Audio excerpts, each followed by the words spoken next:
The 93X Half-Ass Morning Show podcast is sponsored by Standard Heating and Air Conditioning. Regular furnace maintenance can be your wallet's best friend, slashing energy bills and warding off those inconvenient breakdowns that seem to strike at the worst moments. Don't leave it to chance. Schedule your tune-up today at standardheating.com. What day is it? National Star Trek Day. I love Star Trek. You ever watch Star Trek? Space, a final frontier. In New York, a man spent $500,000 to turn his basement into a replica of the Enterprise bridge from Star Trek.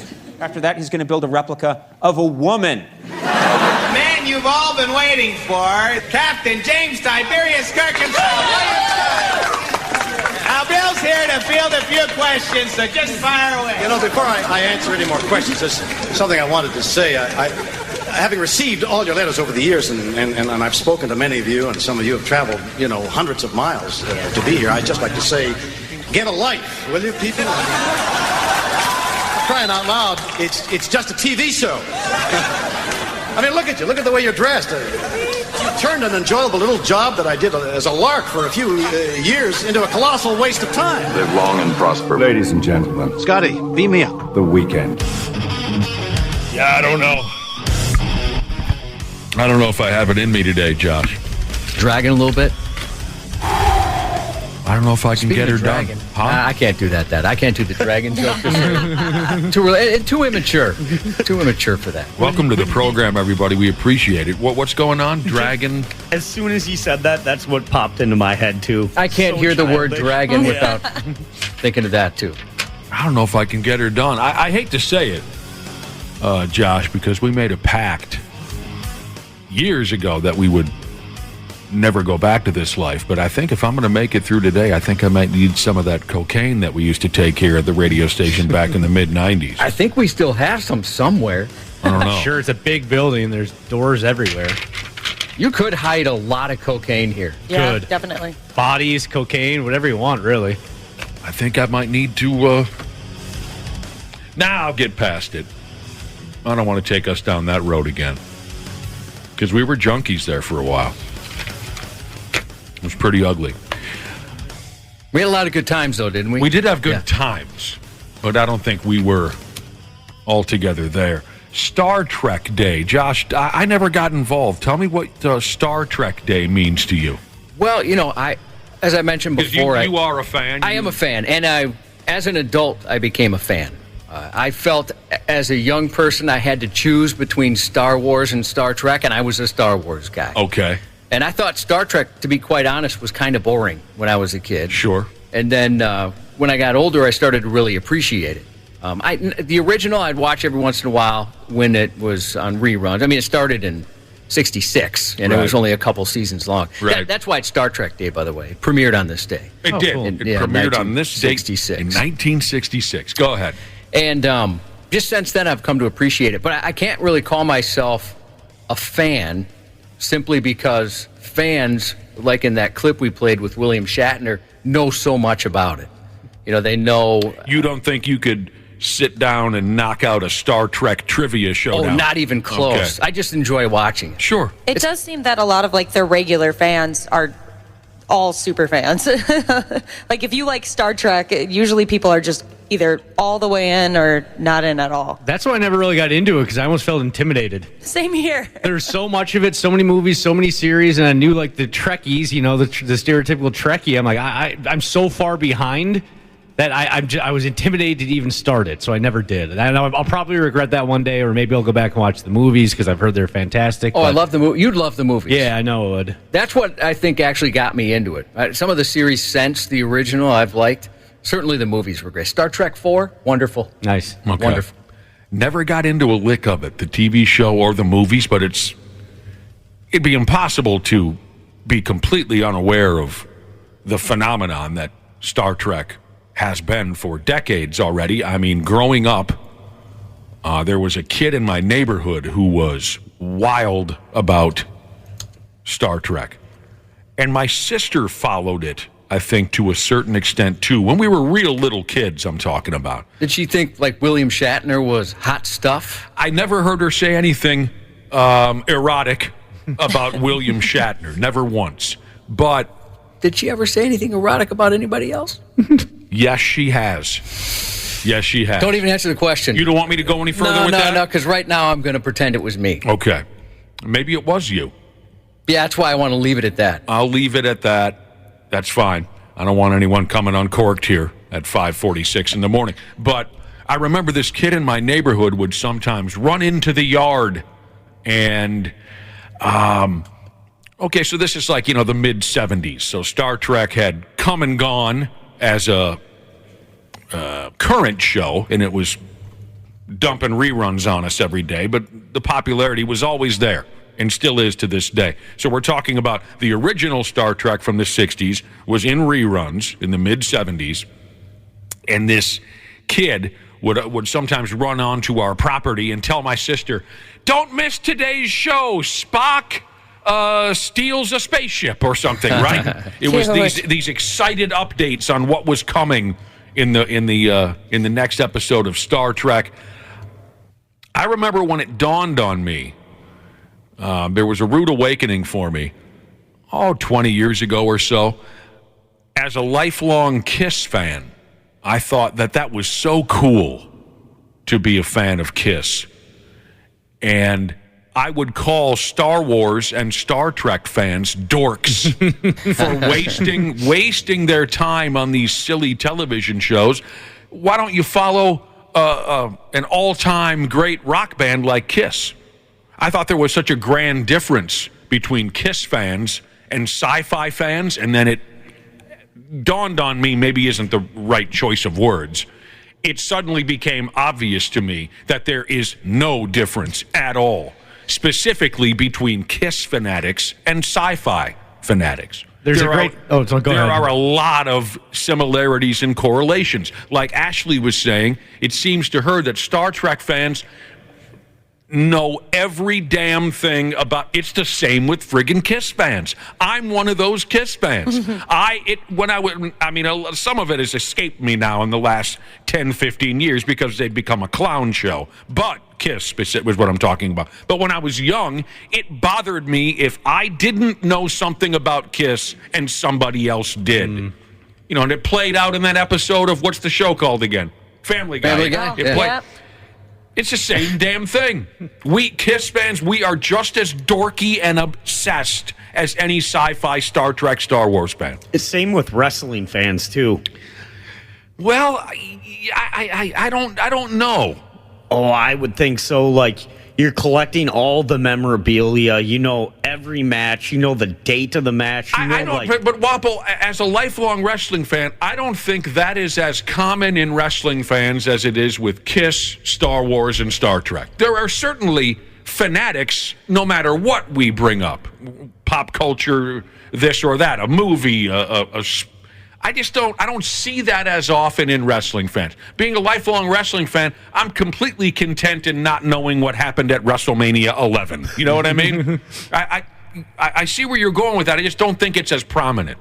Back to what you were saying, Nick, though, about how you kind of figured out or kind of came to the realization that Kiss fans are just as dorky as sci-fi fans. It reminds me of a South Park episode. The boys are all dressed up in Lord of the Rings gear, and they're going around on this mission and stuff, and they see some of the younger kids, and they got wands and stuff, and Cartman's like, "Hey, what are you guys doing?" And they're like, "We're playing Harry Potter." He goes, "Ha! Losers!" Yeah, you guys are. Or I like it too when people who are into sports will make fun of the sci-fi, and then you'll see them with a Viking helmet, body paint, purple lightsaber, and they're working on their fantasy football roster for a week straight. Yeah, because that's so cool. Right. This is my pretend team. Right. Exactly. There's some similarities there. Star Trek, I mean, like I said, I never got dialed into it, but William Shatner, still around in his 90s, correct? Yeah. Funny dude, too. What a lifelong pimp, really. And Josh and I have mentioned this before. One of the great thrills we've ever had on this program was when we had the opportunity to interview Leonard Nimoy before he died. And didn't you feel like we leveled up We became more classy after that. You couldn't help but feel special having a telephone conversation with Leonard Nimoy. I would agree with you. We couldn't help but feel different or like we became legit. Yeah, lifted. He himself, with his personality and his brilliance, kind of brought us to a place that we weren't terribly familiar with. The guy was brilliant and such a friendly guy, and interacted with us like we were longtime friends. That was an absolute thrill. Did we lie and say we were KS95? Yes, we did. But bottom line is, he came on the air with us, whether he knew it or not. Couple texts I agree with here, totally. Friendly Diabetic Jesus said the newest series, Strange New Worlds, is absolutely phenomenal. I love it. I think that's great. That's one of the best series they've had in a while. Big Rig Fender Jesus said the best part of Star Trek, the parody show, The Orville. I love The Orville as well. I've heard that's very funny. Oh, it's great. I think you'd like that, too, not to be a broken record. No, but I think you would. Seth MacFarlane, Family Guy, of course. You're very spot on with my TV taste. You've never steered me wrong, Josh. It's something you've passed my way. I know you. Josh knows television. He does. I've seen you naked. You have. It was just 10 minutes ago was the last time. That's how I know. I know you. When I was a little kid, the Star Trek theme song kind of gave me the creeps. But when I got a little older, I grew to love it. Ooh, when I was a kid, a little kid, I thought, I don't like that. That sounds kind of scary. And then I got older, I could listen to it all day. Happy Star Trek Day for you Star Trek morons out there. Today marks the beginning of a busy time for our program. This is why I was saying earlier, Josh, that I don't know if I got it in me. Oh, you know what? I didn't consider that, what we've got going on after 7:30. From here on out, I am not crazy about any of this. I mean, it's fun. I enjoy the segments, but you're right. It's going to be exhausting. From here on out, Friday mornings are packed. And I can't say that I enjoy saying that out loud very much. Today, beginning at 7:30, we get a chance to rap with our bro from the Minnesota Vikings. Long snapper, Pro Bowl caliber long snapper, Andy Depaola. The Vikings regular season begins Sunday afternoon, and we hope to be jaw-jacking with Andy every week around here. I do like this kid quite a bit. We all do. If you haven't heard him on our program, check it out. He's an excellent guest. Then we jump back into the weekly Purple Pick'em segment. The Purple Pick'em. Let's get her done this year. Yeah. Let's bankrupt the company. Yeah, I'd love that. It kicks off this morning. Tune in at 7:30 to hear our guest picker for the season opener. On Sunday, he or she will try and predict the halftime and final score of Sunday's ball game. The local club. You know who we're talking about, even though we're unable to say it out loud. I do like those generic bar signs. You see, I walked by one yesterday that says, football season's here. It's purple and gold. It says, come hang out and root on the home team when they start their big season coming up in American football. Yeah. It is fun, and I like all the ball busting we get via text that we can't say the team name when it is associated with some sort of promotion. What can we do? Nothing. Nothing you can do. Not unless you want to get sued. Well, that's how we bankrupt the company. All right, let's do that. If we you want to bankrupt the company that way? If we can't, we're close, right? If we can't get somebody to win Purple Pick'em, let's just get sued in the dumbest way possible. Yes, why not? No one wins, yep. Every friggin' week, we'll have somebody up on the air to guess the halftime and final score of the local game. If you get one of these scores or the other correct, you win $1,000. If you nail both of them, you take home $100,000 and a trip to the big game championship game in February. Sponsored by the Next Generation 10G network, only from Xfinity. Every week, if you want a shot to come on air with us, listen at 9 and 3 and listen for that keyword to text in. We just draw a name out of a hat kind of a thing and give you a shot. Give you a shot at some pretty big money. And then, of course, Purple Pick'em once that's out the way, it's Friday, and we got a fresh new edition of our Dad Fights Trivia Showdown loaded up for our pals, Randy Shaver and Brad, for Pete's sake, stop breathing so loud, Ryder. So loud. He does have really healthy or really unhealthy lungs. I don't know which way it is. Yeah. You almost wonder if he has a secret, like, 3-pack-a-day habit or something. So we're loaded up with responsibilities today, and again, I'm not a fan of any of this. That's a slight exaggeration. You're a fan of some of it. You just mentioned how much we love Depot. Andrew Depaola. He's great. We do. All right, Dana, I'll bite. And I'm not trying to be cute with that. What's this about you going to a dog's birthday party last weekend? I went to a full-blown dog's birthday party, 10th birthday, and was far and away bigger and more elaborate than any birthday party I've ever had in my entire life. Have you finally taken your quirkiness too far? No, this was not me at all. Well, I know, but you attended a dog's birthday party. Mm-hmm. Has he taken his quirkiness too far? Do we need to put a stop to this? It was my girlfriend's dog, 10th birthday. His name's Charlie. He's the goodest good boy who's ever been a good boy. And she loves the dog, obviously. And there was doggy cakes. There was doggy activities where they did paintings. There was many gifts. There was hats. It was a full-on birthday party for a dog. And they had other dogs there, too. They had other dogs there as well to celebrate. When you get to a certain age, you're 38. Yeah. Right? You start dating someone, and naturally you wonder, how long am I going to be with this person? Is this marriage material?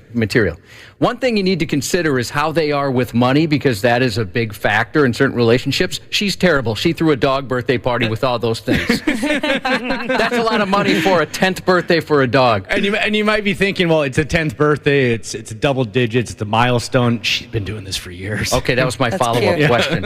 I thought maybe this was just because it's year 10. No, this has been going on for quite a while. Hot Cocoa Sheezes has texted in to say, forget about the dog. It's time to put Dana down. That is adorable. I mean, you guys all know I'm obsessed with animals. It's you're unhealthy. You're creepy about it. Yeah. But I'm gonna be honest. I don't realize it's my dog's birthday until like a Facebook memory will pop up and be like, "Hey, 3 years ago, here's a picture of like the first time you got your dog," and I'm like, "Oh, so the birthday was like 8 weeks ago? Oh, okay." Whoops. I'm not buying a single word of what you're telling us. No clue. All I know, I got one of my dogs in July and the other one a couple months after. So, whatever a month before that is, that's their birthday. Yeah, I don't know. I mean, I know the month we got our dogs, but I couldn't tell you when they were born, really how old they were. They were rescues or whatever you call them. I remembered all my pets' birthdays, but we never did anything. I mean, for God's sake, my family never had one single party for my longtime dead Springer Spaniel, Megan Marie, and she was the best girl in the whole world. But I was aware of when their, supposed birthdays were. I kind of feel bad for not knowing now. I thought, oh. The best girl in the whole world never had a birthday party. And I would tell her that while my ex-wife would drive recklessly and drunk through town in a blue van. I would tell her that, didn't I, Wapple? Yeah, you did. I was stroking her neck and telling her she was the best girl in the whole world while we're racing through town. My ex-wife is terribly drunk, and we're in a blue van, and we're just... Didn't you keep hitting your head on the ceiling and everything, too? Yeah, well, once in a while. Yeah. Do you guys get your pets gifts for, like, Christmas? Sometimes. Well, my mother-in-law actually takes care of that. Maybe that's cute. Once in a while over the years, maybe you get a bone. That's. I don't know, Dana. I don't know if I could have been involved in something like that. But there you go. Regarding this dog-themed birthday party, ask me about CrossFit. Jesus wants to know, Dana, was everything doggy-themed that night? Anything else doggy happened after a couple of mimosas or whatever you guys have at a dog birthday party? No, parents were there. Whose parents were there? In the bedroom? Gross. No, my girlfriend's parents attended the dog party, brought their dog too. So you're not going to bend her over in front of her folks? No, is what you're saying. Probably a good there call, were other guests there as well. You know, Nick, this might answer the question I had asked you off air earlier. I was talking to Nick about a particular event that I wasn't sure if I was going to go to or not. And Dana went to a dog birthday party. Now I have to go. Mine's at least somewhat legit. What's yours? Right. You comfortable talking about it? I can't really bring it up. But I was asking Nick his thoughts on this thing. Should I go or not go? You know. And you don't want to mention what it is? Well, in case I don't go, I don't want to feel like a giant douchebag, you know? Well, you shouldn't feel like a giant douchebag either way, but it's nothing controversial or anything that Josh is discussing, you know, what he was asking me whether or not he should attend this event over because the I've weekend. got 2 things tomorrow. I can't have 3 things in one day. No, dude, that's gross. I've got a charity event. My son's got a game. It's just too much in one day. I get that. But just for the record, this is an event that I always enjoy a lot. You, not so much. And I totally get busy weekends. If you got too much going on, sometimes you got to cut something out. But apparently, according... if a guy goes to a dog birthday party, that's that pretty... makes you think. I just don't know about that stuff. Word is here, birthday parties for dogs are becoming more and more common. I bet it has a lot to do with social media. People wanting to post pictures of their dogs all dressed up for their birthday. Everything has to do with social media. Dude, I want to see my dog in a birthday hat now. I'm picturing it. It just looks adorable. So wait now, Dana, did you take a bunch of pictures? I took a couple photos, yeah. Oh, I'd like to see that. Yeah. And send some your way. That's pretty weird. Did she get one of those dog cakes? Yeah. Oh, I remember that she did because Dana said it already. Right. Yeah, I remember when Dana said that. Did he actually eat the cake? I always see those pictures, and I wonder if the dogs actually like go to town on it. Yeah, they went to town on it. Nice. Mm-hmm. I mean, what's going to happen when this thing dies? Did that cross your mind when you're at it? Oh, no. Well, what?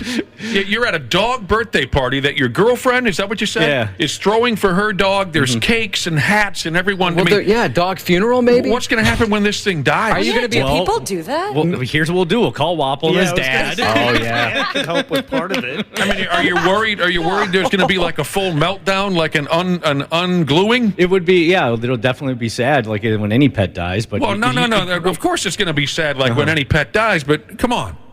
I don't know. I haven't really thought that far ahead. It's not something I really like to think about. Do you think you'll be a pawbearer at the funeral? Well, what do you mean it's something you don't... I mean, that didn't cross your mind when you're at a dog birthday party? You never thought, oh, Jesus Christ, I wonder what... that never crossed your mind? No, not really. Because that ain't right. I like this. From Nightblood Jesus. Waking up and showering. Can't do a third thing today. Yeah, it's 2 things. You're done for the day. Apparently there's a bakery in town that bakes cakes for dogs. Couple of them. Yeah. I guess I don't know if it's still there anymore, but at the Mall of America, there was one of the fanciest little bakeries I've ever seen in a kiosk, certainly. And yeah, it was I've all seen dog those. treats. Yeah, they look real. Like you almost walk up to it like, oh, okay, I'll get a cookie. And no, they're for dogs. Yeah, I tricked one of my kids with it. I'm like, here, would you like a frosted cookie? Look how nice it is. It's got a little dog face on it. And she realized immediately it wasn't a regular cookie. But to spite me, she ate the entire thing. Respect. Yeah, that is respect. And then she dragged her butt along the carpet. Such a power move. I mean, don't get me wrong. I love my pets. I do. They do mean a lot to me. But if I ever found myself spending a bunch of money and having a friggin' birthday party for one of them, I'm hoping that one of you would take me aside and say, all right, pal, you need to dial it back a little bit here. But that's just me. Yeah. Is there a I'd probably come. That'd be fun. You do it all the time, Ashley. What did she do? She says stuff that we have to isolate. Yeah. Is there a bring your pet to work day? There's got to be. There's got to be. Well, of course there is. There's a day for everything. Yeah, bring your pet to work. Yeah. I mean, people sometimes do it here. I don't know if it's officially allowed or not, but Yeah, people I have do questions about that. I like it. It's nice walking through the hallway and a dog walking up on you. Yeah, my girlfriend wants me to bring in our new dog to show you guys. I would love that. June 21st, it looks like, is what I'm seeing for... June 21st? Yeah. Whoa, that's a huge day. Yeah, we're... That's my birthday. What? It's take your dog to work day, it's take your Muppet to work day. What's the deal? What's so special about June 21st?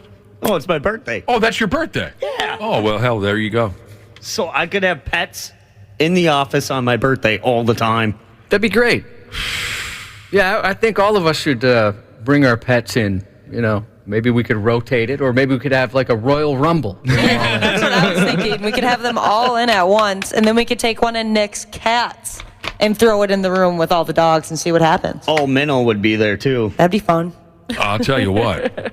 I would like to see one of my cats beat the living hell out of all of your dogs. I don't know. I think my dog's going to win. No chance. Yeah, I don't know. Your dog's got the size and the reach, Josh. Yeah. He's all muscle. On a cat. You have not seen what this friggin' cat is capable of. I can picture a cat. He is friggin' dangerous. Well, what we know of Ashley's animals, one of her dogs would just chew its own leg off. Yeah, she'll be in the corner taking care of that. I would honestly, and no exaggeration, my cat, Big Lou, I'd put him up against any one of your damn dogs, and your dog is going to be effing terrified before the fur even starts to fly. That sumbitch is crazy when he is challenged. Well, I want them to get along. I mean, it'd be uncomfortable if the two of our pets didn't get along. But my money's on my dog. I've always enjoyed watching Big Lou kick a dog's ass. It's always so funny because he can be in an absolute dead sleep for 6 hours, just completely unconscious. He comes to and he's like, oh, God. Oh, what? Is that a dog over there? A dog! On the face. And the dog is just, I'm just laying here. You were asleep 2 minutes ago. Why are you? Then all the people in the room start chanting, ECW, ECW, ECW. Wasn't there a wrestler, a local wrestler, where the fans would go, meow, meow, meow, and scratch in the air? Totally. It was Wildcat. Dude, Wildcat. You're bringing back some great memories now. Oh, yeah. That's awesome. so I wish I would have seen Wildcat. You guys have said, talked about how great that was. I have not been to the local shows in a while. I don't know if I Wildcat haven't seen him for so long. I don't know if he's still active, but that dude was not only a talented wrestler, but his gimmick was so funny. Oh, yes. This is a grown man in a cat suit who'd be whooping somebody's ass in the ring, and like Josh was describing, he would turn to the crowd and motion like he's scratching, right, with his front claws, and then the crowd would mimic that, and it would be a chant of meow, meow, meow. Awesome. And every once in a while, if he's winning, if he's dominating his opponent, the opponent would distract him by throwing a ball of yarn into the ring. That's hilarious. But of course, he has to play with that yarn, and the opponent. I mean, that was just. Did anybody use a laser pointer or anything to get him? I don't remember if I haven't seen. it was that. usually the yarn or that feather on the end of a fishing rod type of a thing. So good. That would throw him off his game. Thank you for bringing that. Brings great memories back. Another good time. He had catnip stuffed in his pants. Yeah. Oh, so it give him like powers? Yeah. So he was wrestling a sheriff, and the sheriff was frisking everyone. And then he pulled the catnip out of the cat, out of Wildcat. And he's like, "What is this?" And he's like, "No, it wasn't mine." And then they're fighting over the bag of catnip. One pulls it, the other pulls it, and then all of a sudden it rips in the ring. And then the cat starts sniffing around. And then he gets on catnip and he just goes nuts. I gotta say, So and good. You guys would know much better than me, but just from the stories you've told me and some of the gimmicks the local guys come up with, I think it's better than what you hear even in the WWE or other leagues. Well, sometimes it is simply because the stakes are lower, and if you're working for Vincent Kennedy McMahon and there are millions and millions and millions of people watching, you're going to have 7 or 8 people that you need to go through before your gimmick or your idea is approved. And there's always going to be some douchebag that's going to say, well, that's not going to fly, even though it likely will. When you're doing a local show, whatever. You just wing it and see what happens. That is a great point, and 8 times out of 10, you're probably right on that. Well, now, who was, and I don't know that this was a local league, but remember there was a wrestler who, if you touched his penis, it would mesmerize you? That's probably a guy we don't want to talk about anymore. Oh, is that right? Fair enough. These things happen. Darn it. It's not a big deal. All right. But you didn't know the story, but that's probably a guy we don't want to talk about anymore. Yeah, but that's why AEW was so cool when it first came out, because Orange Cassidy, he's a wrestler that doesn't care to wrestle. I like him. He doesn't go hard wrestling, and all these other. He's lazy. He's laid back. Yeah, and then all these wrestlers like Ric Flair and Hulk Hogan, they're like, this guy's gimmick is genius. He doesn't have to take all these hard bumps all the time. He doesn't have to really run. He just kind of, does his gimmick. What about the guy that used like that snake charmer flute? And is he somebody we can talk about? I thought that was a good bit. Those guys, I don't even remember their names. I'm not too worried about. I don't even remember their names. That was an East Coast independent league, if I remember. Are you talking about the guys, the tag team, who hypnotized their opponents? Yeah. With was it a flute? Yeah, I don't know it's the thing you use to charm snakes. Yeah, they were able to hypnotize their opponents and then force their opponents to break dance. Yeah, that was on cardboard. On cardboard. That was maybe the greatest moment in sports history. I'm not kidding you. Greg Excellent was there. We used to play the audio to that now and again because it was so. Even the audio was worth checking out. That was years ago, an East Coast independent league. It always brings me back to the player. Whenever we talk about the independent wrestling leagues and fun gimmicks, it always brings me back to the player. And every time I bring up the player, I get a few texts from people who know the guy. This is 25 years ago, 20 years ago at First Avenue. The dude, and he was a handsome guy. He was the player. I believe he was billed from your girlfriend's bedroom. So instead of from Rockford, Minnesota, it was from your girlfriend's bedroom, weighing 218 pounds. It's the player. And he'd come out, and he was a handsome guy, nothing on but a tiny, tiny little pair of the real small tights, Josh. And he would walk out to the ring holding a picture frame around his own face.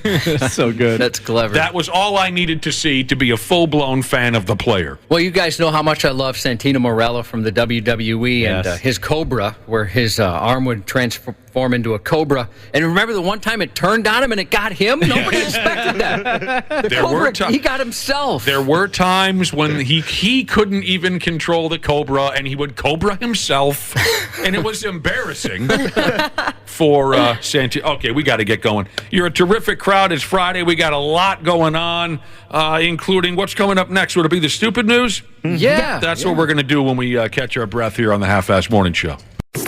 There's a douchiness to them. The 93X Half-Assed Morning Show. Hey, Minnesota. CJ Ham here. Huddle up for a second. You need someone to go the extra yard when your furnace is out? Give the ball to the certified pros at Standard Heating and Air Conditioning. They've been at it for 90 years. Ready? Break. Regular furnace maintenance can be your wallet's best friend, slashing energy bills and warding off those inconvenient breakdowns that seem to strike at the worst moments. Don't leave it to chance. Schedule your tune-up today at standardheating.com. Hey guys, it's Susie Schuster, and I am so excited for my new podcast coming out this fall. It is called What the Football with Susie Schuster and the Princess of Darkness, Amy Trask. If you're looking for a new podcast to listen to about jargon, heavy-legged waist benders, this is not for you. We're going to have big girl conversations and we are going super deep to bring you weekly guests that you won't find anywhere else. It is What the Football with Susie Schuster and Amy Trask, wherever you listen. Stupid news on the Half-Assed Morning Show.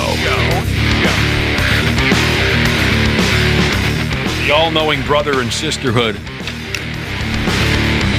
helped us out again via the text message machine, Josh. We were talking about that all-time great sports moment a few minutes ago where a set of tag team wrestlers hypnotized their opponents into a breakdancing showdown. The league that it came from, the company, CZW. Oh, okay. Thank you. They even sent me a video, the video that we used to play on our program a lot from that match. CZW. Look that up, Walpole. Where are they located? I always thought it was an East Coast joint. Yeah, it was, because it was Combat Zone Wrestling. Oh, Combat Zone. Yeah, it was out of Philly. That's what I thought. Philadelphia. Yeah, that's where Nick Gage came from. I don't like to talk about Nick Gage. He scares me. Does he? Yes, he does. Oh, yes. Nick Gage is a scary guy. Let's see. What about Justice Payne? Justice Payne, I'm not familiar. Rick Blade? Not familiar. Oh, Nick Gage is scary. Yeah. Well, yeah, he All Knicks are intimidating. Well, I agree. he uses a he pizza stabbed Jungle Boy in the neck with a fluorescent light bulb or something It years looks ago. like he wears 2 bandanas, too. One on his head and one around his neck. That means you don't mess around with those people. It was not Jungle Boy. It was David Arquette. David Arquette, I meant to say, but Jungle Boy was there. Yes. David Arquette? He's got a birthday this weekend. I like David Arquette. He was a fun interview. That's today, actually. It always sounds like he's stoned. Yeah. Because he is. Yeah, it does. He is stoned. He laughs just out of nowhere at times. All right. Got just a constant chuckle. Yeah, he does have a constant chuckle. I play pocket billiards with a guy who has a constant chuckle. Is it nerves or just... I don't know. I don't think he's a nervous guy. He's no kid. But I can't imitate him as well as some others can. But everything he says kind of has a little bit of a chuckle in it like that. Yeah. I know people like that as well. Yeah, that's how he comes off when he's talking to you. You know? Yeah. Everything he says. How are yoga classes going for everybody? How many of you are involved in that yoga gimmick? Go ahead. It's been a while, but I love yoga. Yeah. I've never been to an official class. My wife teaches yoga, and she had been bugging me to try it, so she gave me an at-home lesson, and more than anything, it was frustrating. Oh, I'm sorry, because you weren't flexible to do the stuff? Oh, No. he's flexible. No. Yes, it was more just she'd throw out the terms. I didn't know them. I didn't know the moves, and by the time I manipulated my body to kind of half get there, she's already moved on to like the third one. It was frustrating. I understand. And This, I thought we were going to get divorced. I've heard that. I've heard farting is a problem. It is. Oh, yeah, she's mentioned that. Yeah, Yes, I but, wouldn't be able to tolerate that. Her class sometimes is a chamber of farts. Dana, how's yoga going? I've done it like a job. I've done it a time or two. You always at home. My ex used to love doing yoga, do it almost daily. So I'd occasionally get down and do it with her. Wasn't very good at it, but back to the farts too. They also do the hot yoga where they crank it up to like over 100 degrees. Imagine hot yoga and all the farts in the hot yoga studio. Ew. I'll have to ask her about never that. my experience. When I started doing yoga again this last summer, and I actually went into a class, and I didn't hear any. There's other senses that could be alerted to the presence of flatulence. Didn't smell any either, but she did have incense burning, so maybe that's why. That's why. To cover it up. It all is it's so silly. Totally. It's silly, and you're going to hurt yourself. What's the best incense to cover up a fart? Oh, well, we have a whole line. This is our fart collection. Here's an English dude in the stupid news to start us off. This English dude, he effed up. He was walking around town, and he was horrified by something he saw through the window of a local cafe. He called the cops to report a mass killing at the cafe. It was actually just a big old yoga class where everybody was laid out on the floor like they do. How embarrassed would you be? Oh, boy, I'm really sorry. The cops come racing in expecting, bloody carnage and body parts, but it was just yoga. Oh, that's great. I bet it was the end, because at the end you usually just like lay in the same position and kind of just chill out for a while. Well, it just says here the folks were laid out meditating from one side of the room to the other. The corpse pose is what they were doing. Oh, that's good. I looked up some photo. I wasn't familiar, so I looked up photos of the corpse pose, and it does appear that you're dead. The cafe I was telling you about, they regularly host yoga classes in the evenings. This dude walking through town, he didn't know that. He didn't know what the hell was going on. He didn't know what he was looking at. It is a little strange that he instantly thought of a mass killing, but at the same time, these days, that kind of thing has sadly become common. Yeah. The local cops weren't too pissed off about it. They said the emergency call he made was through good intentions. I hope to live long enough to one day be the clueless 90-year-old who just wanders through town and calls the police 6-8 times a day because I'm confused and terrified. I hope you do, too. Oh, and I also I want a completely insane and violent 30-year-old girlfriend at the same time. I want her to come. Money. I want her to come home very drunk 3 or 4 days a week, and we throw hands at each other in the kitchen. I want to listen to the baseball game while doing a crossword puzzle on the porch. I like your route better, Wapple, I must say. You don't like to stop the world for Wheel of Fortune. Nothing else can happen. You unplug the phone, all that kind of stuff. Did you not understand what I said, Ashley? I want to be 90. I want a violent 30-year-old girlfriend. And we fist fight in the kitchen 3-4 times a week when she comes home drunk. Yep. That sounds better than what Wapple's talking about, Yahtzee on the porch or whatever he said. Crosswords. Oh, I also want one of those levitating chairs that hauls me up the stairway. Oh, those look fun. Oh my gosh. You guys, when I was house hunting, one of the houses that me and my boyfriend put a bid on had one of those chairs installed. And I was like, oh, well, we'll have to get rid of this. And the death stare he gave me over the fact that we might get rid of that chair. Your house came with a ride. Why would you get rid of that? That makes no sense. That's what he said. Soup the thing up, put some NOS in it, so it just fires you up the stairs.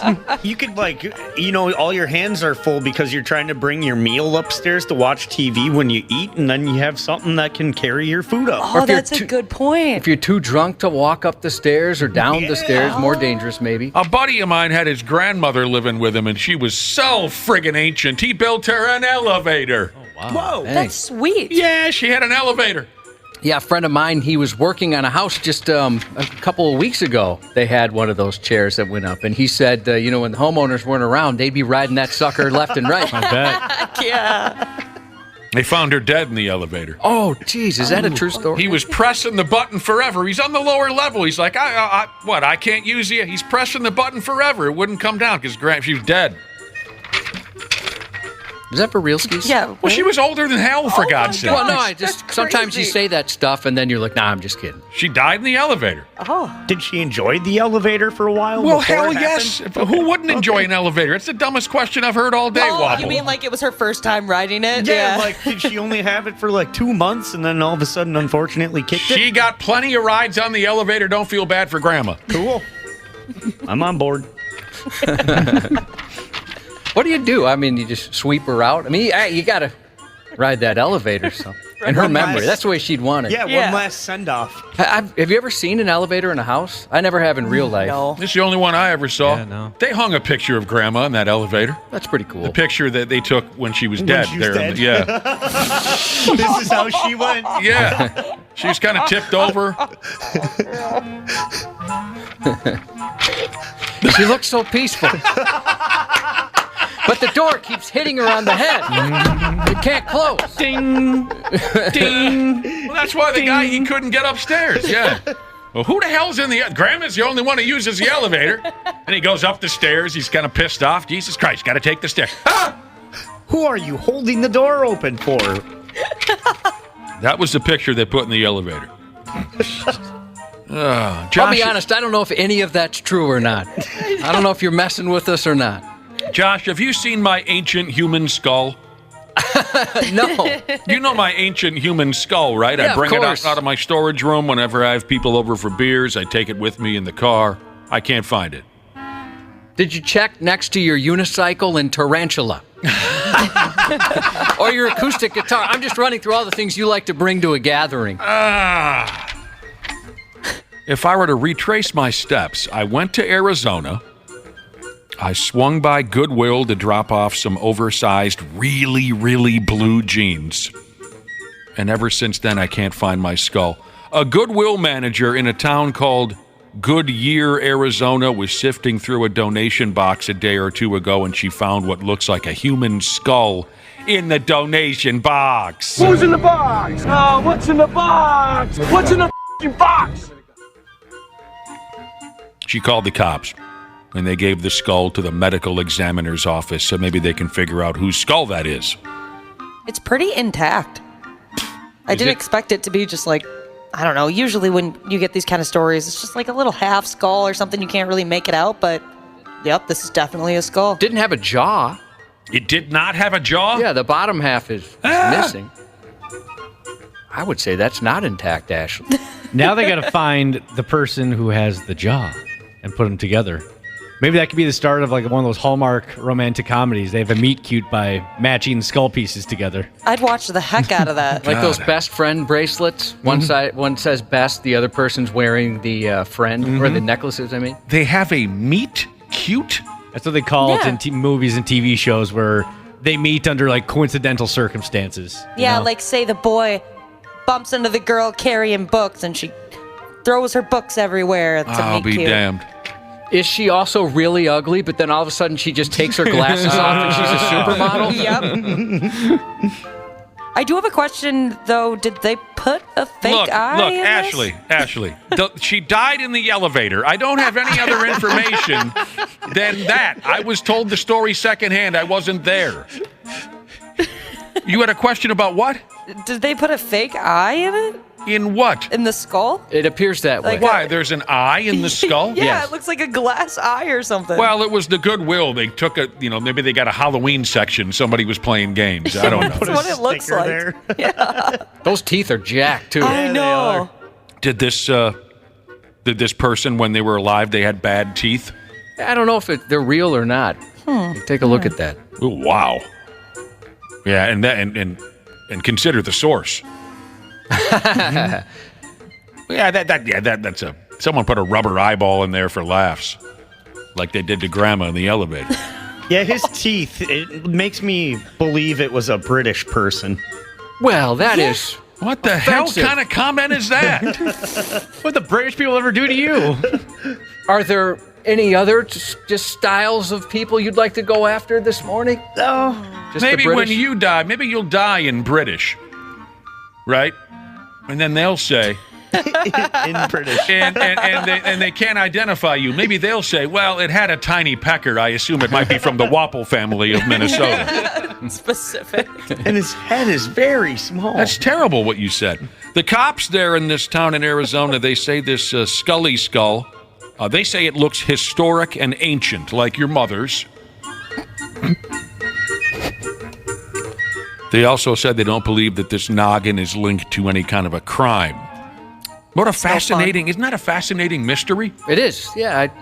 Maybe curious this, as to whether or not this was an accident, or they just said, we don't need this thing anymore. I mean, I'd be excited if I were at this Goodwill, or maybe even a member of this police force to try to figure, maybe the skull belongs to a historic figure like Elvis or a Mao Zedong or something like that. Could be. Yeah, it'd be pretty cool to be an employee and find it. Like, that's at least a week of good conversation amongst coworkers. Does this skull belong to Super Dave Osborne or Rasputin? And you'd be chasing that high, though. Every donation that came in, you're like, come on, give me a skull, give me a bone, give me a cooler full of organs or something. Yeah, that's true. You peaked after that point. All right. People are texting in a lot of skull jokes. Yeah, and my mom has been a common target here, it appears. Skull jokes. Like this. One listener says, if Wapple dies in Britain, I'd be gobsmacked. That's what they say over there. I hate that when we're trying to edit a British story. Because every turn they take, those people are gobsmacked by something. I'm with you, Wapple. F them. Their bad teeth and their stupid slang terms. Can't even understand them. What language are they speaking? Can't understand a word. All right, this is far beyond the kind of thing that I follow. But you know me, Cubby. I'm going to go ahead anyway. See if you can follow this. An advertisement by a pro-vegan charity in the United Kingdom. Again, with the United Kingdom. This pro-vegan charity is called Viva. They've produced an advertisement to throw up on YouTube and Instagram and such. It's been banned, though. It's been banned because of its, quote, graphic and gory content. The video shows a lady slurping what appears to be bloody yogurt. No. In the video, a blonde lady opens a yogurt jar or whatever yogurt comes in, a yogurt pack. The yogurt is labeled killer yogurt, it says on the container. They say, it says on the container, it's flavored with, quote, a mother's grief. Jeez. She scoops some of it into her yapper. She takes a big bite. She then stares into the camera, and blood or something that looks like blood starts running down her chin like she's Gene Simmons about ready to sing God of Thunder at a Kiss concert. So, I don't know about you, but so far I have no idea where they're going with this. But the commercial's narrator then kicks in and says the yogurt is umbilical cord flavored. There are some odd chunks in it. Okay, but okay. So all of this, from what I can follow, is some kind of a knock to, I'll get there in a minute, dairy farms? Yes. And how they produce yogurt because they kill cows and kill baby cows and things like that. Okay? Correct. That's what they're trying to say. The voiceover in the ad says, produced with only the finest ingredients, the stolen milk of grieving mothers. Taste the torment in every mouthful, blended with brutality. Dang. Then they cut to a shot of a dairy farm. I wonder what the dairy farmers in our listening audience have to say about all this. Oh, that's a disgusting commercial. It is pretty gross. Kind of like the commercial. But I don't really get the umbilical cord thing. That's gross. Yeah, I don't fully understand. But it's not going to stop me from going to Cherry Berry, I'll tell you what. I love It's me a definitely Cherry not Berry. going to stop me from eating bacon or meat either. Did you guys see the tagline at the end, though? Go ahead. Stop yogurting animals? Stop yogurting animals. I don't know if I can even say it right. It's like yog and then hurt. Yes. Like yog hurting animals. Oh, stop it. You're hurting animals. Yeah, like that, basically. It goes on and on to say that something or another about newborn babies being stolen. Baby calves are denied their mother's love. Cows are killed. The newborns are slaughtered. Where else should I go with this, Josh? Yeah, I think you covered it. All right. They really did. They went for it. I didn't need the cow stuff at the end. Now I'm sad. What cow stuff? At one of the commercials I watched, it had, like, cows. Okay. Yeah, I see it too. Cows doing what? They were just, like, kind of packed in tight quarters and stuff like that, to get you to feel bad. Oh, no, claustrophobic cows. Yeah, it's like those. It's like a slaughter place. It's like those ASPCA commercials or whatever with the dog in the background. The arms of the angels. They're sad cows. Yeah. Do they show the cows being slaughtered? Some of them. Like the aftermath? Yeah. All right. Dark. Very dark. Yeah, But this ad was banned. It was banned because they say it's likely to cause unnecessary distress and widespread offense. Children can see it. Oh, I didn't even think about the kids. Yeah, what? They're never going to eat yogurt again. I think that's their goal. Right. Have you ever seen like a protest like this, an animal activist protest? No, I have not. I only have once. Oh, and you got a boner. Yeah, I don't think that was what they were going for. Or maybe it was. I forget. Maybe it was Taste of Minnesota. It was some outdoor event, and it was in St. Paul. I don't remember exactly what it was. This is many, many years ago. We're walking out, and there's like a naked lady in body paint in a cage. She was painted like a tiger. Yes. So you did get a boner. Yeah, what do you think? I don't make things like that up. Yeah, I'm telling you, I have a reminiscent boner right now. I mean, I'll tell you what, we sat there for a while just to see what was going on. I was totally confused what was happening. But then they had the video you're talking about. That was a little unpleasant. Yeah, that's a boner killer. Yeah, you'd think. No, it was. It was. Remember when you couldn't turn a corner around here without somebody saying something or another about PETA? Yes. Mm-hmm. There was a lot of PETA activity. They were, like Josh was explaining, they'd show up at different events, and there were a lot of people that were really hated PETA. I don't hear about them as much as I used to. But further on this topic of this gory, bloody yogurt ad, which is a shot at the dairy industry, I guess. PETA has a pro-vegan ad up and running where they say that eating fish is no different than eating cats. And the PETA ad shows a dead cat on a silver platter. Oh, boy. I don't know, man. I've had a goldfish and I've had a cat. I think I'd rather eat the goldfish any day of the week. So, like I said, I don't find myself involved in this kind of an argument too often. Some folks get pretty wound up about things, don't they, Cubby? They do. It's like some people are obsessed with money, which I don't understand. Sometimes people ask me how much money I make, and I don't want to talk about that. I just want to hang out at Turtle Lake Casino. I want to buy houses from the John Schuster Group, and then have any home repairs I might need performed by Snap Construction. That's all I want to get involved in. Because you're not about money. I'm not about money. You're not a shill. No. God. By the way, someone texted in and said, that's not bloody yogurt, Nick. It's your grandmother's Christmas clam chowder. That's what it is. Somebody else texted in and said, I hope this doesn't lead to that story. Yeah, it's a rough one. I was thinking the same thing. I didn't want to bring it up. I don't tell that story unless it's the holiday season. It's not Christmas. I'm still trying to figure out I guess I see what they're saying about the cat and the fish, right? It's like, hey, they're both animals. Would you eat a cat? Sure. I mean, can you slather a cat in tartar sauce and just see how it goes like you can fish? Yeah, probably. Do you like fish sticks? I do like, I love is the word. Fish sticks. There's some eating cat jokes coming in here. Good. So again, I have a difficult time following what people are doing anymore. I did my best with that bloody yogurt story and cows. I'm just not familiar with a lot of this. Every day some new routine pops up that I've never seen or heard of before. And this is another example. You might need to see this picture for yourself to understand where I'm going with this. Folks in Australia got weirded out recently because of a strange photo taken at a beach.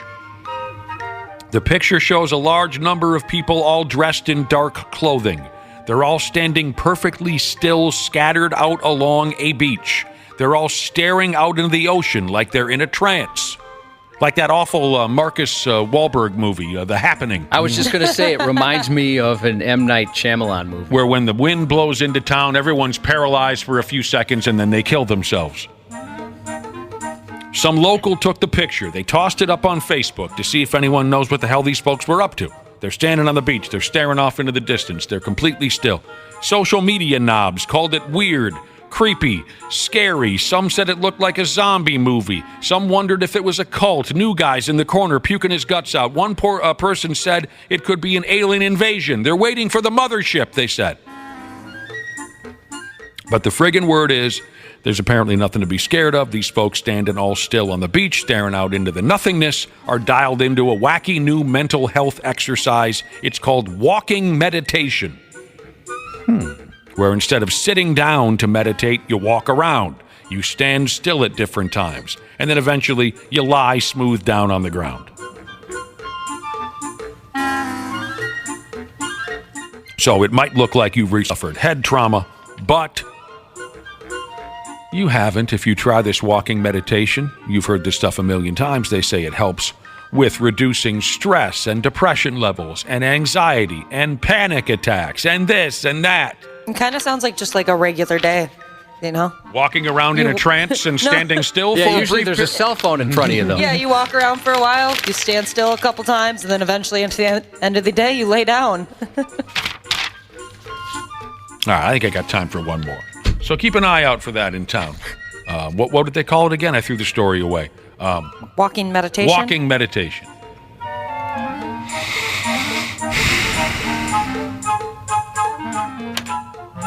Oh, Christ, a lady had a toe come off. See, this is a kind of story, this is more my speed, easy to follow. A gal had a toe, and then it fell off. Talking about PETA and cows and blood and yogurt and then meditate. I can't follow. Gal had a toe, and then it fell off. It says here now a lady lost part of her toe inside a hotel room in Las Vegas. Here's the deal. The Las Vegas cops ended up arresting a guy over this toe coming off. A fellow named Oyafiso. Don't you know? Oyafiso. He was arrested for mayhem. Sounds cool. It always has, hasn't it, Josh? Yeah, mayhem. And you know what? You know what is really cool? I have the definition of what the charge of mayhem is according to Nevada state law. And we might need this because it's probably the most interesting part of this entire story. Listen to this. I like this. Mayhem consists. I pictured to be charged with mayhem, you just maybe had to run wild through the streets, maybe cursing folks out, maybe the dong's out, maybe not. You know what I'm talking about? Yeah, for sure. Mayhem. That's not it at all. Mayhem can, at least in the state of Nevada, mayhem consists of unlawfully depriving a human being of a member of his or her body, or disfiguring or rendering that body part useless. Does that happen so often over there that they had to do this? What, give it a name? Yeah. Well, I think we have enough out of Nevada. It's not just Nevada. No, it's not just. We have enough out-of-control derelicts in this country to where, I think enough of them deprive a human being of a member of their body or disfigure it and make it useless. I think that's pretty bad to do that to somebody. Pretty awful. I had no idea it was that detailed.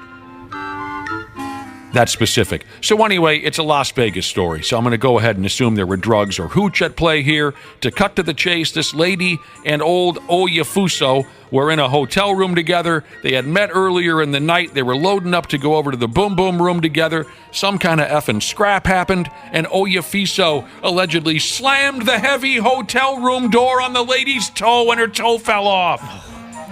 Ouch. Can you imagine you'd freak the F out if your toe just was not connected to your body anymore? Yeah. That would hurt a lot. Yeah. Oh, yeah. Cops found the lady's missing toe chunk. They found it in some random guy's crack pipe, and the guy was smoking half crack rocks, and the other half was this lady's freshly severed toe meat. He was smoking it.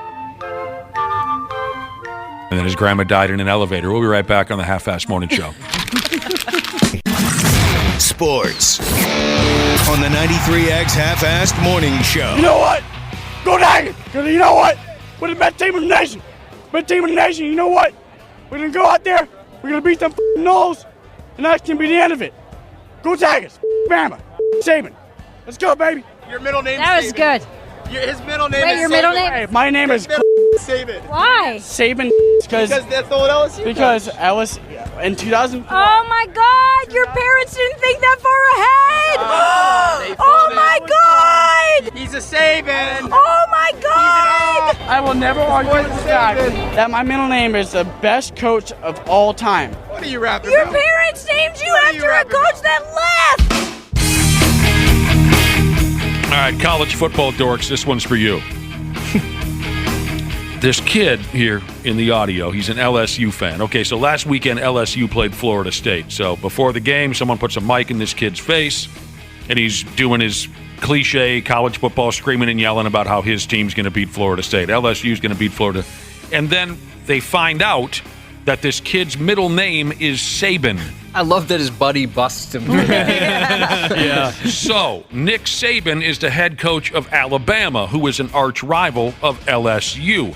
Nick Saban used to coach at LSU for a few years, then he went to the NFL, then he goes to Alabama and wins all these national championships. So, you following the irony or whatever the word might be?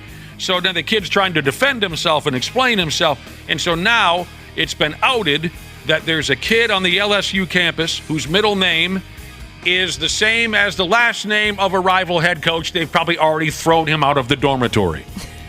And I love how his delivery dramatically changes, too. But no, wait, you have to understand. Yes. So what you see here. He's doing some rah-rah character voice, and then he geeks out with his normal... And the look on his face like, God dang it, I can't believe somebody outed me. Further reading this article, I know a lot of time has gone by, but apparently in this video, later on, somewhere in this video where they're talking to LSU fans and Florida State fans before they played a football game, later on in the video, they ran into a Florida State Seminoles football fan, a student, who has never heard of Deion Sanders. I know a lot of time has gone by. 30-some years has gone by since Pram was playing for Florida State. But Jesus. All right, well, I got to get out the way. We're running so late. Our beloved Twins are at home this weekend for a 3-game series against the New York Mets. Game 1 is 7 o'clock tonight, televised on Bally Sports. Cleveland lost last night, and so did Peterborough. So the boys gained a half a game in the standings by just sitting at home and drinking beer. We'll get into this. We're going to get into all the football stuff in a half hour. Talk about the Vikings season opener. For Pete's sake, Andrew Depaola of the Minnesota Vikings, their long snapper, is going to join us. A listener's going to get on air for our Purple Pick'em gimmick, and then Dad Fights 100 plus 42, I think, is where it's at. That's all coming up at 7:30. Stay tuned for Josh's news. There's a douchiness to them. The 93X Half-Assed Morning Show. Hey, Minnesota. CJ Ham here. Huddle up for a second. You need someone to go the extra yard when your furnace is out? Give the ball to the certified pros at Standard Heating and Air Conditioning. They've been at it for 90 years. Ready? Break. Regular furnace maintenance can be your wallet's best friend, slashing energy bills and warding off those inconvenient breakdowns that seem to strike at the worst moments. Don't leave it to chance. Schedule your tune-up today at standardheating.com. You loved Lala Kent on Vanderpump Rules. Now get to know her on Give Them Lala. I feel like I have friends in this camera. I know. I love that you're looking at the camera. No, you do have friends. No, I know. Anyone I feel watching like they're you. all here. Yes. We're all just like hanging out. Ocean's very into thumbs up right now. She's like this in her face. Thumbs up. We do it all the time. She loves that face. I love that. Give one to your friends. Watch what Lala is talking about on YouTube or search for Give Them Lala wherever you listen. I was doing 50. They flew past me at least 80, 90. I was like standing still when they came past me. Body camera video shows the arrest of a Florida deputy after police say they caught him street racing on a motorcycle in order to impress his girlfriend and show off his new bike. So cool. I'm sure she was very impressed. In body camera footage released by the department, a St. Cloud, Florida police officer can be heard calling in a high-speed street race between two motorcyclists late Wednesday night. Last Wednesday, I should say specifically. One of the motorcyclists fled, but the other pulled over and identified himself as Orange County Sheriff's Deputy Brian Espinal. Espinal denied he was street racing several times. At this time, I'm placing you under arrest for your street racing, all right? I wasn't racing. Wait, no, guys. Come on. Wait, I wasn't racing. Police said that he ran at least one red light, conducted several illegal and unsafe lane changes, and then hit speeds just under 100 miles per hour in a 45. Oh! The deputy said he wanted to impress his girlfriend, as heard in the video. We're going on a date night, and I just got the bike not too long ago. I wanted to impress her, and I wanted to show off the new bike. What a friggin' dork. The deputy then admitted he didn't know who the second motorcyclist was. They simply met at an intersection and decided to throw down. He was arrested on charges of reckless driving and racing and has been relieved of all law enforcement duties while that investigation continues. A sign used to deter speeding drivers was found with an unsanctioned addition in Rosemont.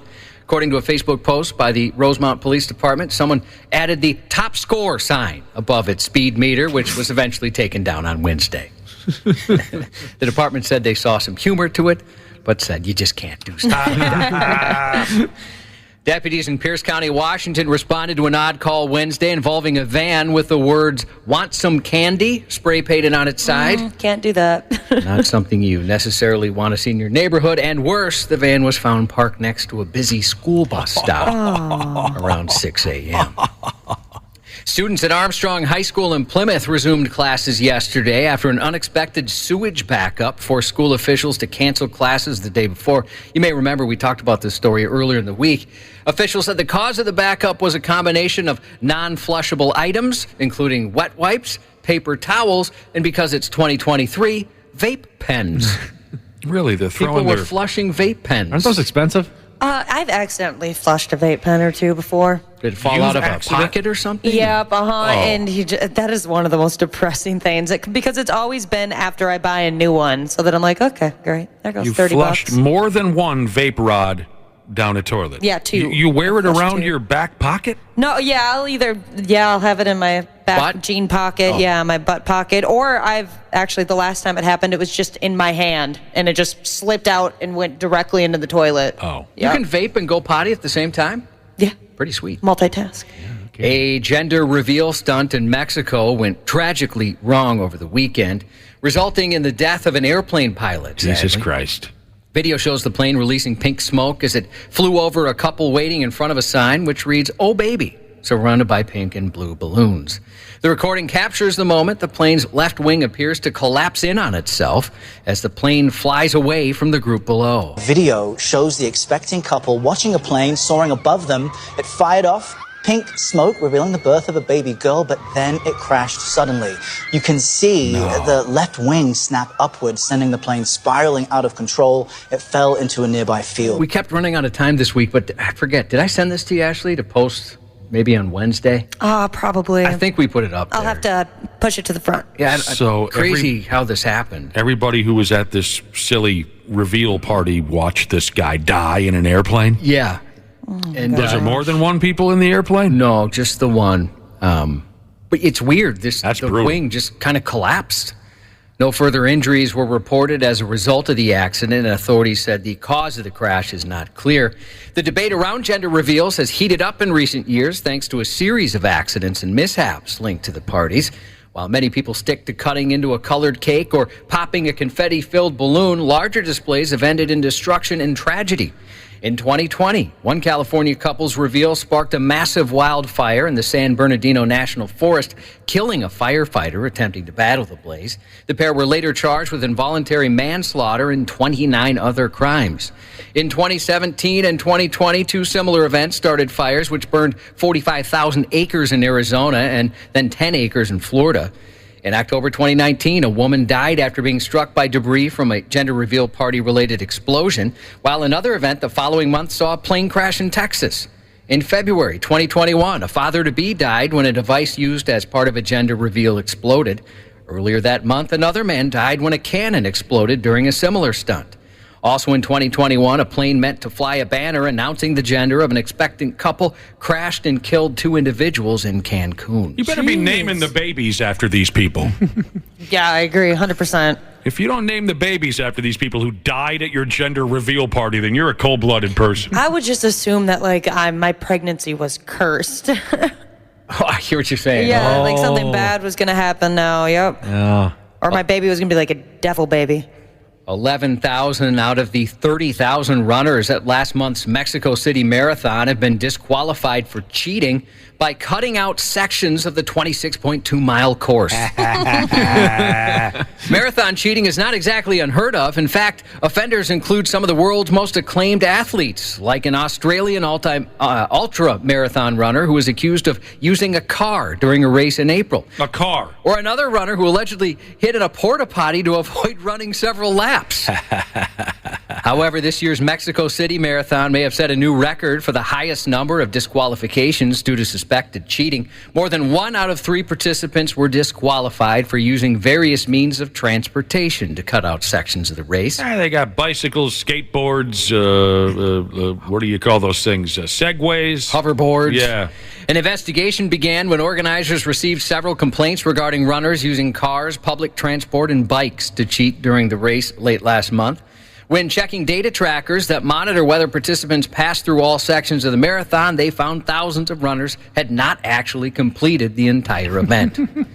Mexico's premier marathon has been plagued by massive cheating before. In 2017, 6,000 runners were stripped of their finishing medals after it was discovered they hadn't completed the entire race. The following year, another 3,000 participants were disqualified, but this year's scandal is definitely the biggest yet. Boy, that's embarrassing. I would end up just following the people that were cheating, and I'd get disqualified and be like, well, I'll just follow them. 11,000 people That's cheated. hilarious. One person's thinking oh yeah, I'm smart. I'm gonna win this thing. I'm gonna cheat. There's how many other people cheating? Yeah, can you imagine? You're the guy thinking you're gonna cheat with a bike, and you see someone get in a car. Yeah. You realize, I screwed this one up. A Chipotle worker in Ohio said she was the target of a customer's ballistic burrito bowl assault, and the full spicy confrontation was caught on camera Tuesday night. It's not exactly clear what the customer was arguing about, but a witness claimed the customer in question left unhappy with their food and then came back like a baby 5 minutes later to start yelling. After the irate patron complained about waiting for their food, another customer responded, "Then go to Taco Bell," she said. Oh. As the back and forth seems to settle down, the customer slammed her food into the employee's face, completely covering her with the contents of the angry woman's burrito bowl. Oh, no. The woman who earlier defended the employee jumped in as the customer tried to leave, getting in a brief physical altercation before the bull thrower took off. Witnesses said they were impressed by how well the employee kept her cool during that altercation. I would not have kept my cool, that's for sure. They've got knives back there behind the counter.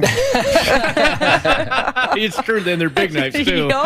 You know, I wonder how often, I mean, we hear so many stories of this occurring. I wonder how often it happens there because some of the other employees were, and maybe they were just trying to pretend it wasn't happening, but acted as if they've seen this all the time. It's kind of like, here we go. I got to-go orders to make. You handle this. Yeah, the way people operate these days. It's disgusting. They've probably seen a half a dozen of these in the last month. In theaters this weekend, The Nun 2, set 4 years after the events of the first film. 1956, France, a priest violently murdered and evil spreading. And Sister Irene must once again face off with a pesky demonic force, the demon nun. Anyone see the first one? Yes, I have. It's good. Is it good? Oh, I love it. I've never heard of this. A demon nun. Yeah, it's spooky. That would fool me, wouldn't it? You too? Yeah, I went to Catholic school. I've met a couple. I can tell you. I've seen a couple. I asked my dad when I first watched that nun movie if it did something, because he went to a Catholic school, if it was like scarier for him because he like had nuns then, and he said it was worse because of his experience. Is that true for you too? Well, I haven't seen it. I want to see it. I wonder if it would just mess you up more than the regular person. Yeah, I got to watch the first one. I wouldn't be intimidated by a nun. I would probably follow her anywhere. And then in the end, she's a demon nun. I'd be easy pickings for a demon nun. The first My Big Fat Greek Wedding, released in 2002, continues to be the highest grossing romantic comedy. The main plot of My Big Fat Greek Wedding 3, in theaters today, will see the family travel to Greece for a family reunion. On the streaming side, set in an alternate New York City, a father searches through a magical world for his abducted son and missing wife in The Changeling, streaming today on Apple TV+. Now on Netflix, Wrestlers, a new 8-episode docuseries about the storied professional wrestling organization, Ohio Valley Wrestling. Al Snow is the boss at Ohio Valley Wrestling? Mm-hmm. What do we want? Head! When do we want it? No. What does he say after? What does everybody want? What does everybody need? Everybody need, yes. Al Snow was a lot of fun back in the day. Ohio Valley Wrestling once served as a premier training ground for aspiring pro wrestlers like Brock Lesnar, John Cena, Dave Bautista, The Miz, and Randy Orton. I'm all over this. Oh, yeah, I'd imagine you're going to watch this the second you get home today. Yep. Airing Sunday on AMC and streaming on AMC Plus, The Walking Dead Daryl Dixon, a spin-off of The Walking Dead. The show's synopsis says the series will see Daryl wash ashore in France and struggle to piece together how he got there and why. Right after that on AMC and AMC Plus, the star of The Walking Dead, Daryl Dixon, Norman Reedus, resumes his motorcycle series Ride with Norman Reedus, Season 6. New music this week includes the debut album from Blackbird Angels, the new project from guitarist Tracy Guns. Is that right? Yeah. Some more ear candy for you today. Puddle of Mudd's fifth album, Ubiquitous, the group's first since 2017. And today, Saliva released their first album since 2018, Revelation.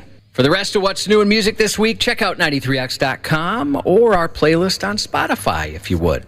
The annual Jordan Clark 5K takes place tomorrow morning at the Eagan Community Center, Central Park Pavilion.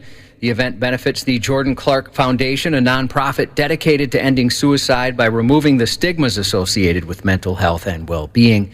The race registration opens at 8 a.m., silent auction closing at 11:15 a.m. Cincinnati Reds first baseman Joey Votto, 40 on Sunday. Jesus, is he 40? 40. Hall of Fame pitcher Randy Johnson, the big unit, will be 60. Then tomorrow, Henry Thomas, Elliott, and E.T. turns 52. Adam Sandler will be 57. And today, David Arquette, 52. Steel-Eyed Jesus text in, looking for some support from the brother and sisterhood for the friends and family of his great-grandpa Willard. Sadly passed away yesterday, made it to 101 years old. I'll be dipped. An American hero, a vet who survived a kamikaze attack and will be greatly missed. Happy belated birthday to Secret Squirrel Jesus from Little Kiwi Sis Jesus and her husband Only One Laughing Jesus. They'll be having several drinks for him in New Zealand, where they live. Oh. Happy birthday to Mountain Mayhem Jesus, celebrating his 40th tomorrow from your little brother, Big Dano Jesus. Happy birthday to Bank Examining Jesus, who was pretty sure his wife would forget, and I checked text, and she did. She did forget. Happy birthday to you, and that's 93X News. Down by a touchdown, how do you get the offense going again here in the second half? We got to convert on third down. I mean, it's that simple. You know, we were in good opportunity. We got down there, and we don't communicate well. We get an ill-advised snap between two guys, and then we turn the ball over. You know, and that's self-induced. We get that. We get the points. We're much better. And look, defensively, because I know you're about to ask it, we're good. We got to contain Mahomes. That's what this is all about, and it always has been about him. The Detroit Lions 21, the Kansas City Chiefs 20. Not the same old Lions, the 1-0 Lions. They come in to Kansas City on opening night and beat the champs. I would love to literally just have a pet lion, just a legit pet lion. We just walk around the building. We go out to practice. I might end up losing an arm because of it, but that would be even better.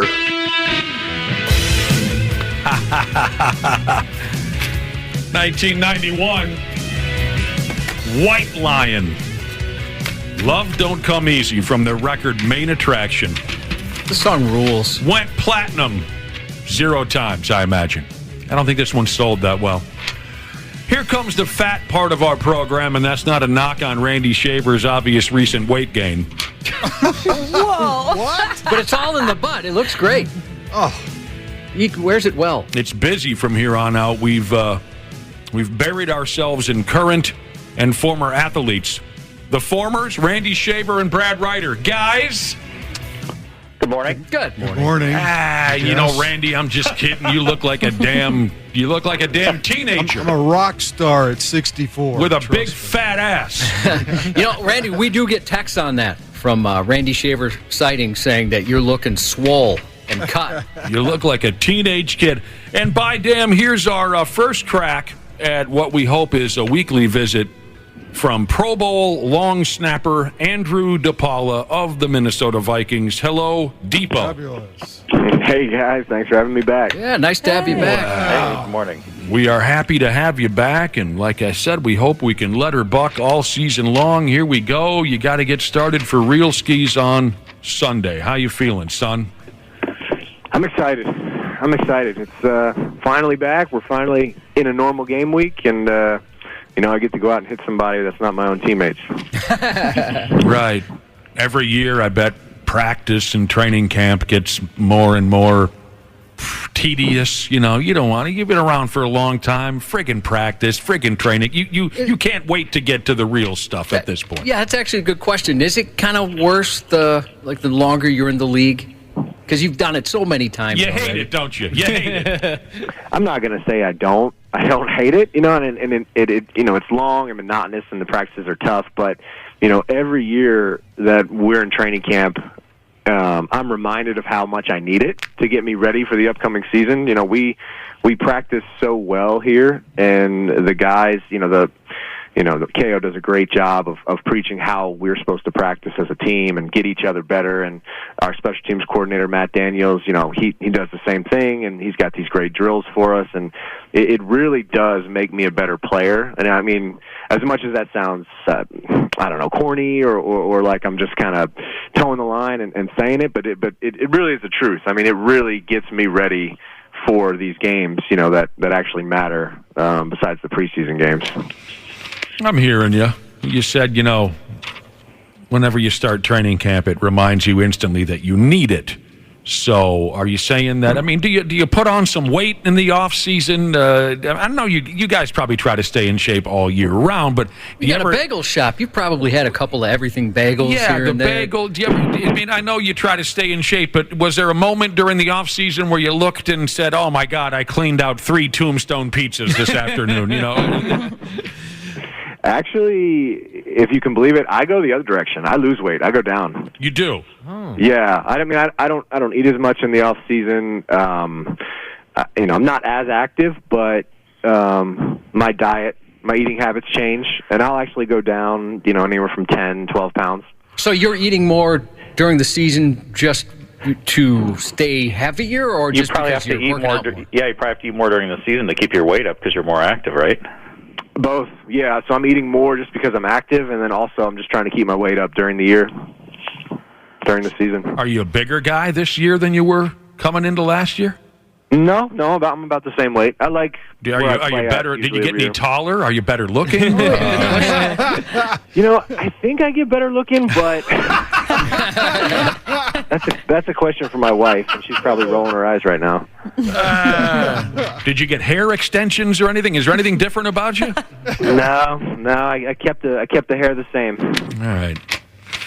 Man. Well, it's awesome to have you back. Did you catch any of what happened last night? Am I making this up? Is this the liquor talking? Dan Campbell, the whackbag head coach of the Detroit Lions. What was it? Was he a long snapper? Was he a center? What did he do? He was a tight end, I think, wasn't he? Oh, I thought maybe he did what Depot did.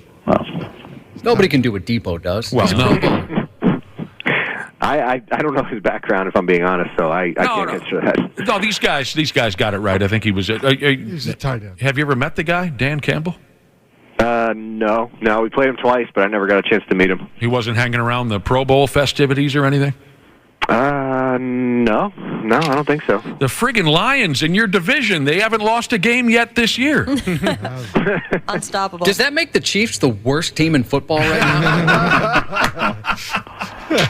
I'm going to go with yes. One of the first things Josh said to me this morning when I walked in is he said, I'm so happy that the Lions beat Kansas City last night. Why are you so happy about that, Josh? Oh, I think the same reason everyone in this room is. You just, maybe no fault of their own, but you get kind of tired of hearing about the Chiefs all the time. And Travis Kelce, he seems kind of unpleasant at times. Yep.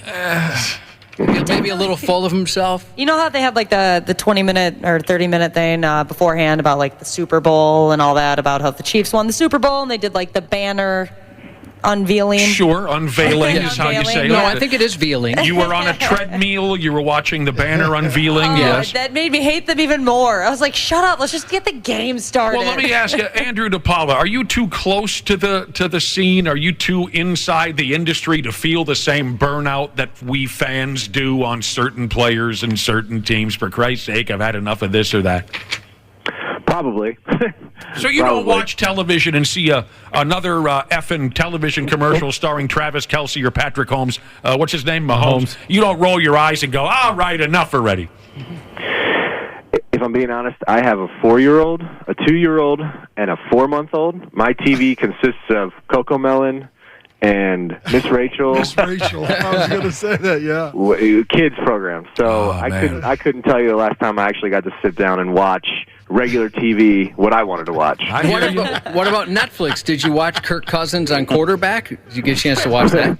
So we got to watch a little of it, and funny enough, my wife is in that more than I am. Your wife makes an appearance on the program? Multiple times. Really? I didn't see it. Shoot. What's the old lady doing in there? Was she is she seeing Marcus Mariota on the side or something like that? She's close with Julie, Kirk's wife. Yeah, that's what I was going to guess. Oh, cool. Cousin's wife. Oh, okay. They're tight. They're tight. I wish I would have known that. I'll have to rewatch. Oh. Yeah. They're pals. Is she credited? Is she on imdbnow.com or whatever that site is where they cover all movies and television? I don't think so. And then the weird part is, like, no one told her that she was being filmed. Oh, wow. Really? Oh, interesting. That seems kind of shady. I agree. That is weird. What if they caught her saying some messed up stuff or something? You should make you sign a release or something. Yeah. So like, that's what we thought too, but I don't know. So that is weird. She didn't get any heads up from Netflix? Is it or the Peyton team? Manning? Who runs that? Yep, Peyton Manning. Yeah. She didn't get any heads up saying, hey, you're going to be on this friggin' program? No. So did you guys just turn it on and then she saw herself, or were people like reaching out to her like, hey, you're in this? Did Julie tell her at any point that, hey, this is the reason they're talking to me or I'm talking? No? I don't know. I'm not even sure. And I certainly didn't know. And wow. It's not like we were told, like, hey, they're filming this segment for Netflix or whatever. Yeah. We just kind of saw, like, the promos for it. And then as, like, it aired, we got a bunch of texts being like, hey, we saw Amy. And I'm like, wait, where did you see her? That is really strange. Which makes this even more strange is they used a tweet of mine. They flashed a tweet I had on the screen, and somebody from NFL Films messaged me and said, "Hey, can we use that?" I said, "Yeah, go ahead." And they're like, "No, we actually need you to, sign this thing, print this thing off, sign it, and scan it and send it back to us in order for us to have permission to use your tweet." And that was just a tweet. Yeah, true. I was on camera. And it was up there for like 8 seconds. So, are you thinking of legal action or anything like that, Andrew Depaola? Yeah. We could recommend a good lawyer. Sue the league. Yeah, Manning's money bags. He's got some bucks. Go sue him. Why don't you be a dick about it and sue somebody? I don't have time. Yeah. Wow, that's wouldn't that be something? Yeah, like Ashley was saying, if your wife would have said, Julie Cousins would have said, "How's Andrew doing?" And your wife would have said, "Well, he's been awful drunk for a couple weeks, but How does she feel about it now? I mean, does she think it's cool, or is she not so happy? Now, I don't know. At the time, I think she was a little, mortified. Yeah. Just because she would have, she's just like, I would have liked a heads up, but I don't know. I guess now that it's kind of blown over and they're on to the next Netflix show, it's just, moved on. Well, that's interesting. Huh. I feel like you got screwed. Yeah, that doesn't seem right. Should be getting a couple of gift cards or something out of it at least. Free subscription. Fruit basket. Well, so is it the Mannings thing? Are they involved? Yeah, Peyton Manning was kind of the executive producer of the whole thing. He kind of put it together and got those guys to agree to do it, I think. Yeah, go after Peyton. I mean, we saw him at the Pro Bowl. We were all chummy at the Pro Bowl. He didn't say anything then. He's shady. Very shady. What if they, instead of quarterback, if they had long snapper on Netflix? Would you ever consider being a part of it? Dude, they follow long snappers all the way around town. Well, would you sign up for that? Long snapper. I'm afraid it wouldn't be that interesting if they followed me around. They'd see me here doing work and then going home and getting tackled by two kids and helping out with a newborn. That's really it. I'd tune in. Yeah, I would too. It just sounds kind of like, because there's so many stressful shows these days where it's, they're so intense. This just sounds kind of calming. Yeah, and you're a business owner and a Pro Bowler. And there's no program anywheres on the radio who supports special teams the way this program does. Oh, no, this program's top notch. We are big fans of the special teams unit. You and the kicker and the this and the that. Oh, yeah, I'm just trying to picture you guys at, and I know you're not going out to many gatherings, but you go out to a social gathering and you're a Pro Bowler, but she's a Netflix star. I mean, that kind of kills the Pro Bowler shadow thing. is long. Listen, you gotta marry up. You gotta marry up. Kids, that's great advice. The guys who are married on this show definitely did. I can tell you that right now. I don't know. I think Randy settled. Oh, my God. Randy obviously settled. Oh, man. Speaking of quarterbacks now, before we got to let you go, because we know we only got a few more minutes left here. Andrew Depaola, you got things to do. You hear about this kind of thing a lot. Quarterbacks at the end of the season, they gift their offensive linemen with a this or a that. Usually it's something nice. Hell, I've heard of cars and things like that. Quarterbacks might buy their offensive linemen something expensive to say thank you for protecting me during the.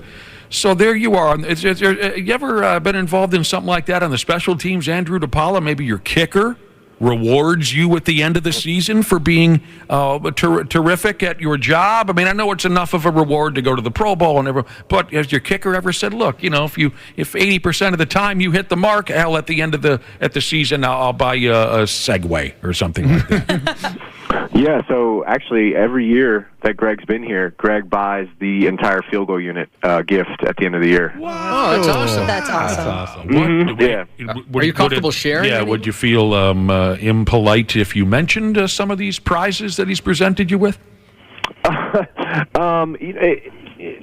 They're just from him. They're thank yous. It's either a bunch of clothing or some sort of electronic. Ooh, one year actually he got us a really cool decanter, and I don't know what that is. Like a wine decanter or a liquor decanter. Oh, wow, yeah. Yeah, you still, And then, I'm like, still a nice lost, but you little, can go like- ahead. One of these where you put your alcohol in. Oh, a fancy bottle that you put your hooch in. Yeah. Oh, okay. Yeah. And then, like, 2 like personal glasses to go with it. It was cool. It was a really, really nice gift. Oh, that's sweet of him. I like That's that. awful nice. Yeah, I mean, yeah, he's always thinking of everybody else, and he's always just like, man, the unit, they do such a great job for me. He's like, I just want to show my appreciation and take care of those guys. And so every year he's been here, he's done that. So hopefully he continues, and looking forward to what we get this year. Yeah, there you go. Do you have any requests? Anything you guys need? Something around the house? Obviously, it sounds like something child-related. Maybe like a babysitter Diapers. gift card? Or Diapers. Oh, boy. Even with an NFL salary, those are expensive. Yeah. Give us the rundown again on the kids' ages you got over there at the house. 4, 2, and 4 months. Oh, wow. Jesus. Busy. Yeah, we had our third at the end of April. Specifically, this that sounds like a hell of a challenge. I want no part of it. Specifically, I was reading about this incentive program. Deion Sanders, when he used to return punts for the Atlanta Falcons, if his blockers did the right things at the end of the year, he would give them a Gucci watch, a gold chain, or, quote, a bunch of money. Could you imagine not getting it? Like, nah, you didn't cut it. Sorry, man. You sucked. Well, Sadly, I could imagine that. Well, I'll tell you what. We're very happy to have you back in the mix, Andrew Depaola. We always have fun talking to you. We get a lot of compliments about you, if that's the right word, compliments We sure from do. our listening audience who enjoy hearing you on Fridays here on the program. Yeah, I'll tell you what, the fans of this show are amazing. I can't tell you how many times I've been out around Minnesota, and I'll either get recognized, because of this show, or I'll say my name somewhere, and they're like, 93X, I'm a listener. I'm like, awesome. All right, here we go. That's great. That is great. Yeah, That's it's absolutely cool. great. Cool. And now, It's really cool. and now you know who you're dealing with. Good luck on Sunday against, by God, I have no idea who you're playing. Tampa Bay. The Tampa Bay Buccaneers. Good luck on Sunday against Tampa Bay, and we look forward to talking to you next week. Thanks, guys. I look forward to it as well. Thank you, Depot. Yep. Oh, my God, we're just getting started here, Randy Shaver and Brad Ryder. That was just phase 1 of what's going on right now. Yeah, let me see if I know what I'm doing next. Yeah, week 1 of the NFL. Okay, right. Week 1 of the NFL season brings us to week 1 of Purple Pick'em. Every week we drag a listener on air to make a couple of predictions on the home team's next ball game. You got to listen at 9 and 3 during the day around here on 93X. Get that magic effing keyword to text in and qualify, and then we snatch somebody up so they can embarrass themselves live on the radio. Here we go. The first shot to cost the radio station a bunch of money. It's effing Nate from Delano. Randy's probably going to like Nate. Randy has always said that we are big. massive in Delano. We are big in Delano. Oh, I love Delano. Nate, where are you? I currently am in Brooklyn Center right now, working on going to work. God, sorry. You're in. What are you doing? You're working on going to work. That sounds like something Ashley would say. Wait, more for her, it's considering going to work. You're from Delano. I'm here, but I'm not, working. Oh, good. We don't want anyone. Don't hurt yourself. Not at this. Right. It's my Friday, Yeah, it's our Friday too. Awesome. It's weird that you say that because it's also our Friday. I like when that time's up. From Delano, currently in Brooklyn Center. So this guy could use a good time. Nate, here, don't you think? Absolutely. Here's what we need for you. We appreciate you getting all qualified and listening and, sending in that keyword. We need your prediction, Nate, on the halftime score for this Sunday's ball game. The halftime score. Nate's going to give it to us, Wapple. Get your pencil out. Got it. All right, my halftime score is Vikings 14, Buccaneers 10. All right. You got that locked in? Oh, I missed it. You said Minnesota 14. And then 10. And then that's right. The other team, the 10. The opposition 10. You're using some dirty words that we can't allow on the radio here, Nate. Try to clean it up a little bit. 14-10. The final score, the home team will have what on the board? The home team will have 27. Sure. The Buccaneers will have 17. The opposition Yes. will have 17. Nate, don't make us come to Delano or Brooklyn Center and wash your mouth out with soap. Come on over. 27 to what? 17. 17. Here's the bottom line, Nate Ski. If you get one of those predictions correct, you win $1,000. If you get them both, $100,000. Hurrah! And a trip to, this is how you say it, Nate, the championship game. That's the only way we can say it, the championship game in I would February. love to see the big game. The big game. You could say the big game. You can say big. You could say like the ultimate game. You're coming around to this gimmick now. A huge game. Nate, it's the biggest damn game. This is all sponsored by the next generation of 10G network, only from Xfinity. Thanks, Nate, for calling and getting involved, and we'll be rooting for you this weekend. Thank you guys so much. Have a good weekend. Yep. Say hi to everybody in Delano. And go local club. What a pain in the ass. So stupid. So stupid. It was like hearing somebody accidentally swear on the radio. It would have been better if he did. Yeah. What a massive pain in the ass. Randy Shaver, Brad Ryder, thanks a lot, you guys. Oh, yeah. You guys were no help on that. You guys were no help on that. All right, I know we got to move on. We got so much to do. Let me just throw a couple things at you. Is that okay? I throw this at you. We go this way. We go that way. Back to the Vikings real quick. Sports Illustrated. Their NFL experts made their picks for this year's Super Bowl champion. Lots of Chiefs and Bengals and Eagles predictions. I only saw a couple of them even pick the Vikings just to get into the playoff picture. Who else? An NFL Network analyst who has picked 4 straight Super Bowl winners correctly. His name is Peter Schrager. He made his pick for this season, and he's picking the Kansas City Chiefs again. Despite them losing last night, he didn't know they were going to lose last night to the Chiefs. He's had 4 correct Super Bowl predictions in a row before the season started. He's saying the Chiefs again. So, how about Randy Shaver and Brad Ryder tell us where they think this Viking season will end? Will it end in Las Vegas at the big game? I don't think so. I don't think they're going to have a disaster season, but I don't think it's going to be like last year either. They can't win as many one-score games as they did last year. I think they'll be fighting for a playoff spot, maybe a wild card, maybe 9-8 sort of a record. Okay. Randy Shaver. 9-8 did not get you in last year because the Lions finished 9-8. So I think the over/under, excuse me, the over/under in Vegas for Vikings wins is 8.5. I'm sorry, 10.5. Yeah. I would take the under on that.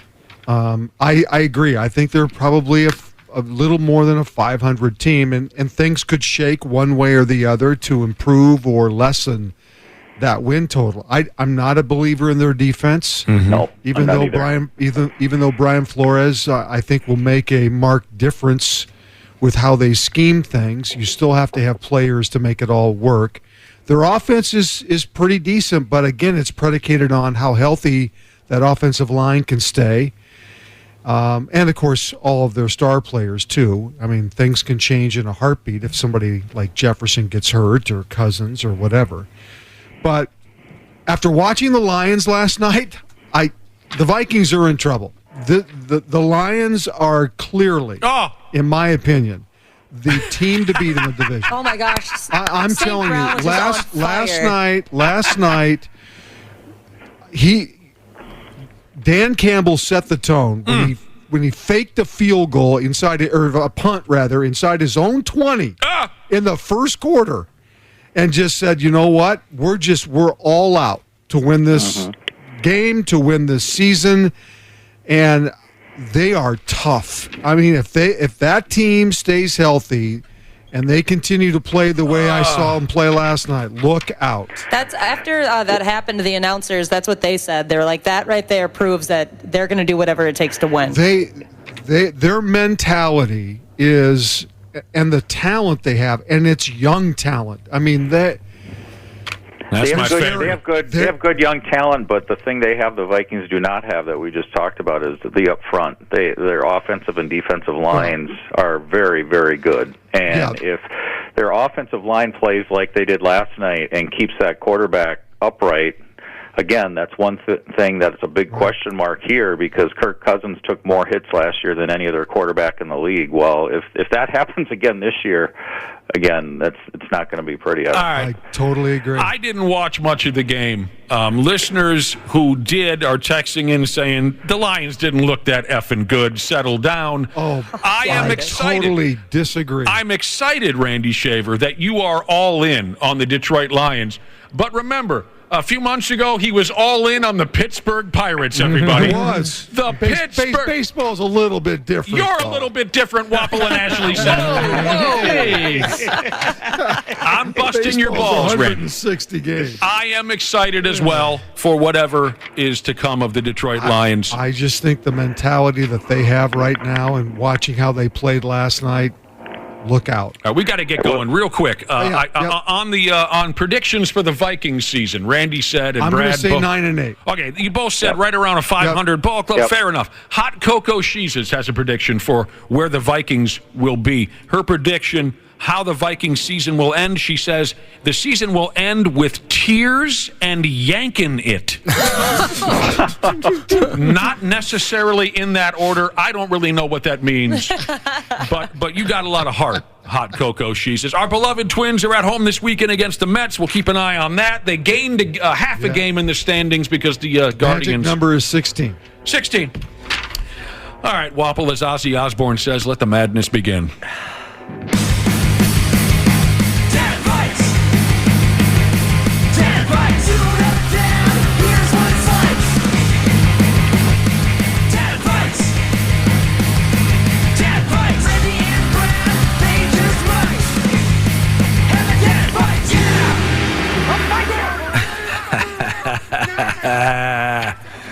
That's great. What am I doing here? Whoopity, I'm cooked. I'm sweating over here. Are you okay? Well, we've had a lot to do over here, Randy. Yeah, you feel rushed. I feel rushed right now. Well, we do have to get going at one point or another with dad fights because you guys, you're not kids anymore. This could take a while. We got to get the guy from the Vikings on the air. We got to get the dirty-talking kid from Delano on the air. What a mouth on him. We got to get to dad fights. Fridays are a lot of work for us around. Look at me over here, Josh. I'm sweating. Yeah, you're sweating. So the Vikings blast off their season Sunday at their silly little home ballpark. There's a vibe of excitement from one end of town, smooth to the other. Can you feel the vibe? Yes. Yeah, definitely. Of course. Not in this room, but elsewhere. Yes. The season and home opener. I'm curious, are the Vikings going all in on this home opener? I mean, is Red Panda the halftime act? Does anyone know? I couldn't tell you. I don't know.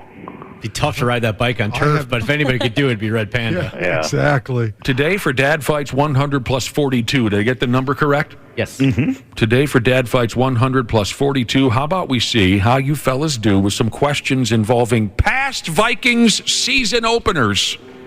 They've had 51 of them in the club's history, don't you know? We're going to quiz the boys on past Vikings season openers. One player did this in a season opener. Another player accomplished that in a season opener. Some of them didn't accomplish jack squat. Maybe we'll be asking you about a player who stunk it up big time in a season opener. Regardless, all of your answers will be a Vikings player's name. Forget the opposition on these particular days. We'll give you, as we always do, hints and information on a Vikings player who left some kind of a mark in a past season opener. You got to up and name that Vikings player. Are you all good with that? Sure. Yeah. I figured you would be. Like all dad fights between Randy Shaver and Brad Effin Ryder, you want to shout out the correct answer when you think you know it. The key to victory is how you say it. The key to victory is to answer correctly. As Chiefs goaltender Denny Lemieux would say, before the other guy. Answer correctly before the other guy. If you're correct, you'll hear the point, hear the bell. That means you have 1 point.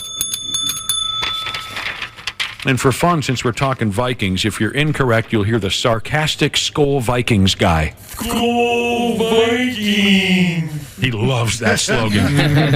He friggin' loves that slogan. He's the first swinging D at the ballpark to get that silly clapping gimmick going before. That's that guy right there. Go Vikings! If you hear that noise, you are incorrect, and you receive no points. 10 challenges plus a tiebreaker if necessary. The intro today is being handled by Gen X Minnesota Jesus.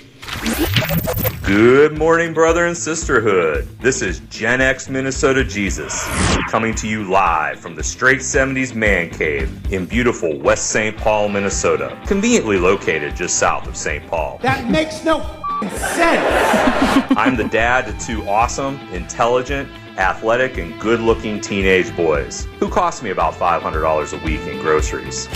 Yeah, baby. Yeah. I'm a Pittsburgh guy who was kidnapped and brought here 20 years ago, only to be saved by Randy Shaver on radio and TV. I'm amazed that a guy who played football in a leather helmet can still stay up that late on Friday night watching high school sports. I remember when the hot highlights were just lukewarm. Loose skin, old balls, gross. I don't know much about Brad Ryder, but after a quick internet search, I know one thing. We both have a voice and a face for radio. And now, without further ado, let's get ready for Dad Fights 142. There you go. If you want to be a part of a Dad Fight segment, you want to be the intro individual, send us an email, hams93x@gmail.com. Give us your personal information. We'll get you set up. So it's Vikings season openers we're asking the boys about. In Denny Green's first year as head coach, Oh, my God. 1992, the Vikings went to Lambeau for week 1, and they got a victory. Rich Gannon threw for 2 touchdowns. Terry Allen rushed for 140 yards. And this tight end / future Vikings head coach / Super Bowl ticket scalper. I got it. That was Brad. That was me. Yes, it was not. Yeah, it was. I had the whole thing out before I heard you. Point, Brad. So, Brad, you're saying? Brad. All right, yes. The tight end, Vikings head coach, and Super Bowl ticket scalper was Mike Tice. See, I heard Brad say Mike Tyson. No. He said Mike Tyson. I said Mike Tice. He had a reception. The Vikings won 30-27 in overtime against the Packers and went on to win the division with an 11-5 record. 11-5 record, excuse me. There you go. You guys were on that one. That was one of my least favorite coaches in Vikings history. Just for the record. Sorry if anyone's close personal friends with Mike Tice. I just thought that was silly. I found him entertaining. I thought it was silly. Well, yeah, I mean, but I just thought, just because you have a pencil behind your ear doesn't lead us to believe that you know what the ratio? Yeah, the Randy ratio. I love the Randy ratio. That was fun. Are you constantly working things out with a pencil? Is that what you're doing? I didn't buy that at all. Come on. But good job for the both of you, right on top of that Mike Tice answer. Here we go. 1-0 Brad Ryder. In 1984, Les Steckel's season opening game in his only season as Vikings head coach was a total disaster, as was the rest of the regular season.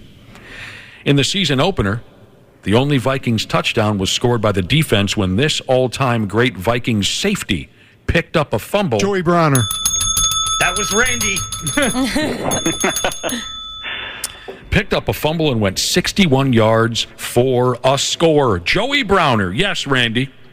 One of my favorite all-time Vikings. I know a lot of Vikings fans like that Harrison Smith kid, but if you ask me, Smith couldn't carry Browner's jock with both friggin' hands. In that 84 season opener, the San Diego Chargers pumped the Vikings 42-13. The 84 Vikings went 3-13. It's awful. And for you older folks who remember, you know that Les Steckel was done after 1 year. Bud Grant comes back. Today, Les Steckel is a quarterback's coach at something called Center College in Danville, Kentucky. Yeah. That's how you get the chicks, right, Cubby? Yeah. I once saw Joey Browner break Gerald Wilhite's leg, pulling him down from the back of his shoulder pads. Yes. Oh. That's how strong Joey Browner was. Joey Browner was one of the best all-around players the Vikings have ever had. You're absolutely right. He was so talented. He doesn't get enough credit. Nope. I'm actually surprised he was on a team that bad. Yep. he was a sickeningly talented athlete and strong as an ox. And you know what? I remember that Jared Wilhite play very well, Randy Shaver. Pulled him down at the Metrodome. Matter of fact, I think it was the one or two. Wasn't it Monday Night Football? Wasn't it not the night after the Twins won the '87 World Series? It might have been. I don't remember. I think it was the following day. The Twins won the series. But okay, remember this now. Gerald Wilhite wasn't a big enough star to change the rules. That was what they nowadays call a horse collar tax. Correct. When Gerald Wilhite's fibula went sailing across the Metrodome and landed in some kid's popcorn, nothing happened. But when Terrell Owens was hurt in that manner, then we had to change the rules. And Joey Browner pulled him down with one hand. Yes. Jeez. That is a fact. Joey Browner does not get enough credit. No, he doesn't. That's why I roll my eyes whenever Harrison Smith is even mentioned in the same sentence as Joey. Well, Harrison Smith's really good. You got to give Harrison Smith his due. I will not. But I'm telling you, Joey Browner was one hell of a player. 1-1 here. Dad fights 100 plus 42 Vikings season openers, right, Cubby? That's right. The 1961 Vikings season opener wasn't just the first game of the season for the Vikes. Fran Tarkenton. Dang, dude. What do you think about that, Brad Ryder? Brad, what happened? You know, you can't do anything about that. Yeah, the rest of the question would have, The rookie quarterback made the start for the Vikings. Yeah, it was the first game for the organization ever. The team got off to a heck of a start, beating the Bears 37-13 with 4 touchdowns coming from this rookie quarterback. Fran Tarkenton's the correct answer. The Vikes finished their inaugural season 7th in the then Western Conference with a record of only 3-11. Maybe someday we'll do a dad fight segment where we only say like 3-4 words and you got to shout something out. You know what I mean? Kind of like name that tune. Yeah. I can answer this in 5 words. That was awesome. That's why Randy doesn't seem to do as well on the winding questions that we've had the last few weeks, because he likes to shout those out. That sounded like a complaint right there, Brad Ryder. No, That's I a whining. I like a mix. No, it's good. We are winding. You are always whining. Exactly. Josh just said.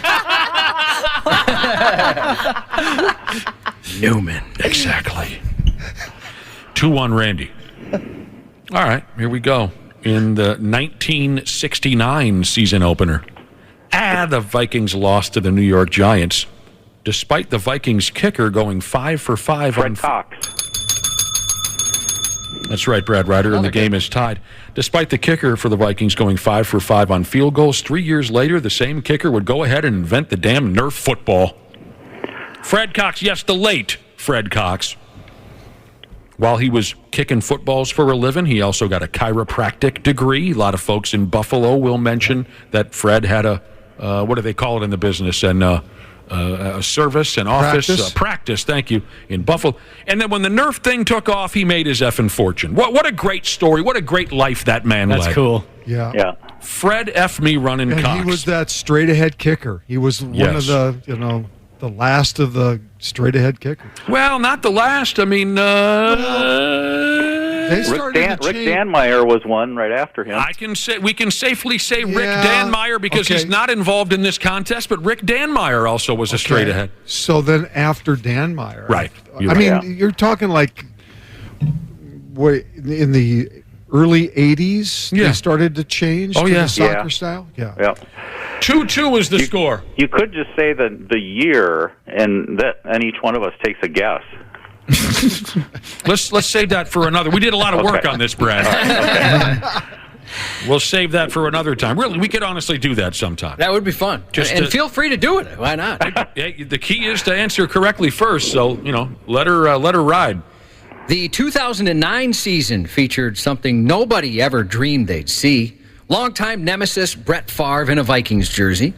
Minnesotans are well aware the season ended in heartbreak, but things got off to a good start when the Vikes beat the Browns on the road 34-20 with a first career touchdown scored by this receiver and future Offensive Rookie of the Year. Randy Moss. Go Vikings! That is incorrect. Brad Ryder, it's all you. But hurry up, Wappa wants to go home. He wants to watch wrestlers on Netflix. I have no guess. Percy Harvin. Oh, sure. Okay. That year, the Vikings went 12-4 before losing to the Saints in the Bounty Gate NFC Championship Yes, game. I was there for that. I loved that game. His ankle was as big as a bowling ball. Yep. I love all the, what's the word, drama connected to that ball game. What do you call it? The Bounty Gate title game. All right, so we're still tied at 2? Mm-hmm. Okay, here we go. In 1976, the Vikings started the season with a 40-9 curb stomping of the sad-ass New Orleans Saints. This Vikings running back scored 2. Chuck Foreman. This Vikings running back scored 2 touchdowns on the ground, but also had 106 receiving yards in the ball game. Randy leads the game now 3-2 with the correct answer of Chuck Foreman. They're one of the greatest receiving running backs of all time. Mm-hmm. He would have been a top pick in fantasy football today. Chuck Foreman was terrific. Absolutely. I always with the receiving yards. Yeah.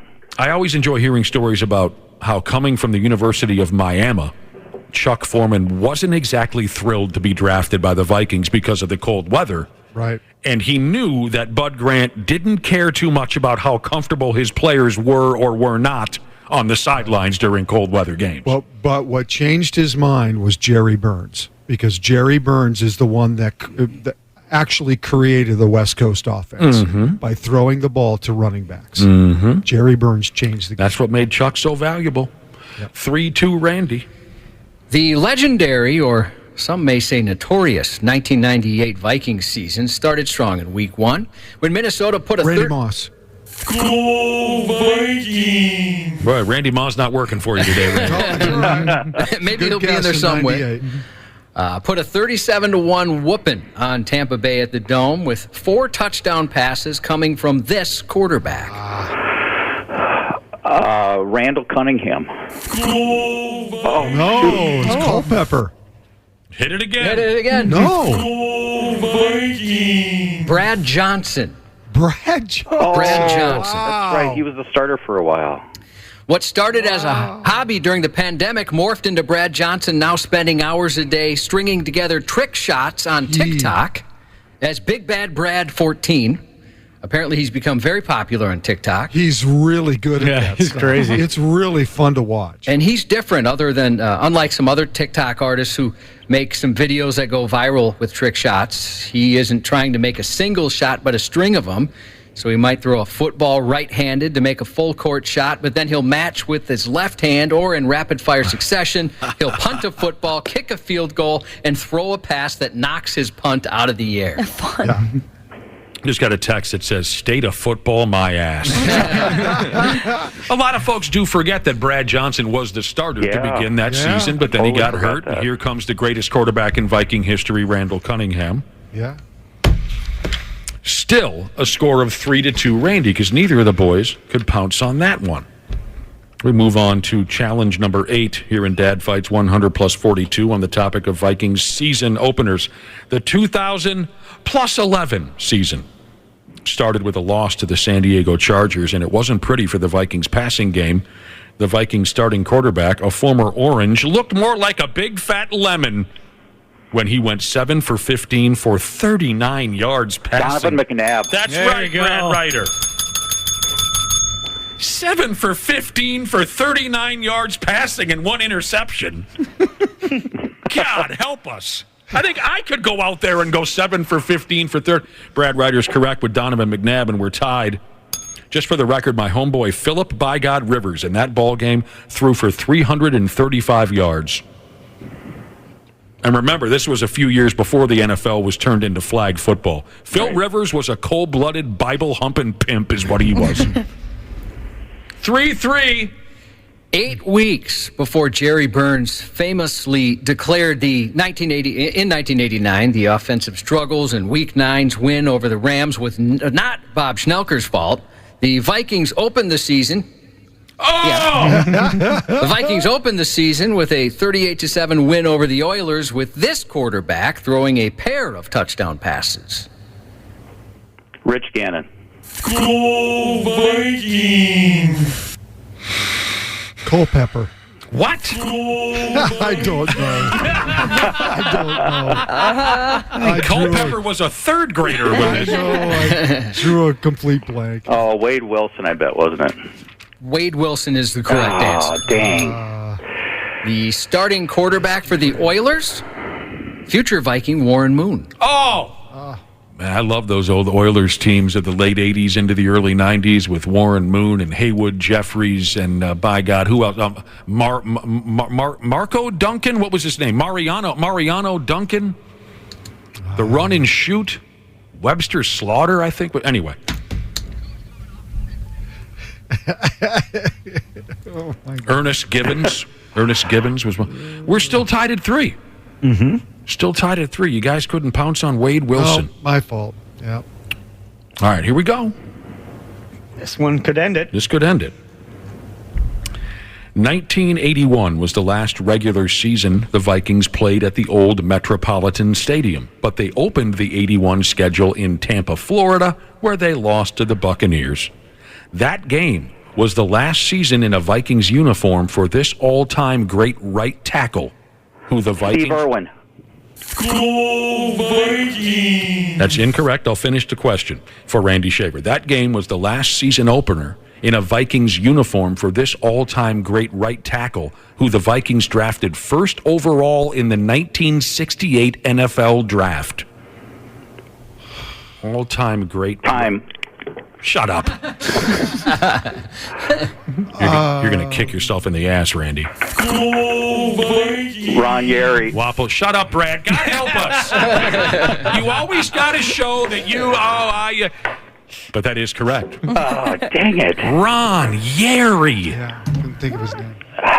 The first offensive lineman ever to be selected first overall. Played from 1968 to 81 with the Vikings. At 82, he went and played one more year with the LA Rams. Played in all 4 Super Bowls. Named an All-Pro 6 consecutive seasons. 7 consecutive Pro Bowls. Voted the NFC Offensive Lineman of the Year 3 times. Went platinum how many times, Josh? 0 times. 0 times. He's now an NFL Hall of Famer. I really thought you guys would get Ron Yeri. I couldn't think of his name.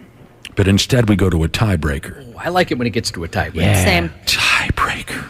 Last season, had so many thrilling games, and head coach Kevin O'Connell's first season. O'Connor. I'm pretty sure it's O'Connell. And it all started off with a win over the Green Bay Packers. That's fun. Justin Jefferson had a big day with 2 touchdown receptions, complemented by this kicker's 5-for-5 kicking day between field goals and extra points. Looking for the kicker. Oh, for God's sake. Greg Joseph. I couldn't think of his name either. Oh, God. We were even talking about him earlier. You brought him like 3 times a day. Couldn't even think of his name. If Depaola still listening, he's going, what in the world? Complete blank. 20 minutes ago, I told Andrew Depaola that we're big special team fans around here. Yeah, disappointed. Brad, that was like sinking a 3 at the buzzer. Oh, I couldn't think of his name for a while either. The final score, Dad Fights 100 plus 41 Viking season openers. Brad Ryder. What a brutal finish. I didn't think we were going to... Just complete blanks. I didn't think we were going to hear that state of football or school Vikings sounder so much today that we ended up hearing it. And I think Ron Yeri's on his way to town to kick your ass. Yeah, that's so bad. Oh, God, help us. Sorry, that was gas.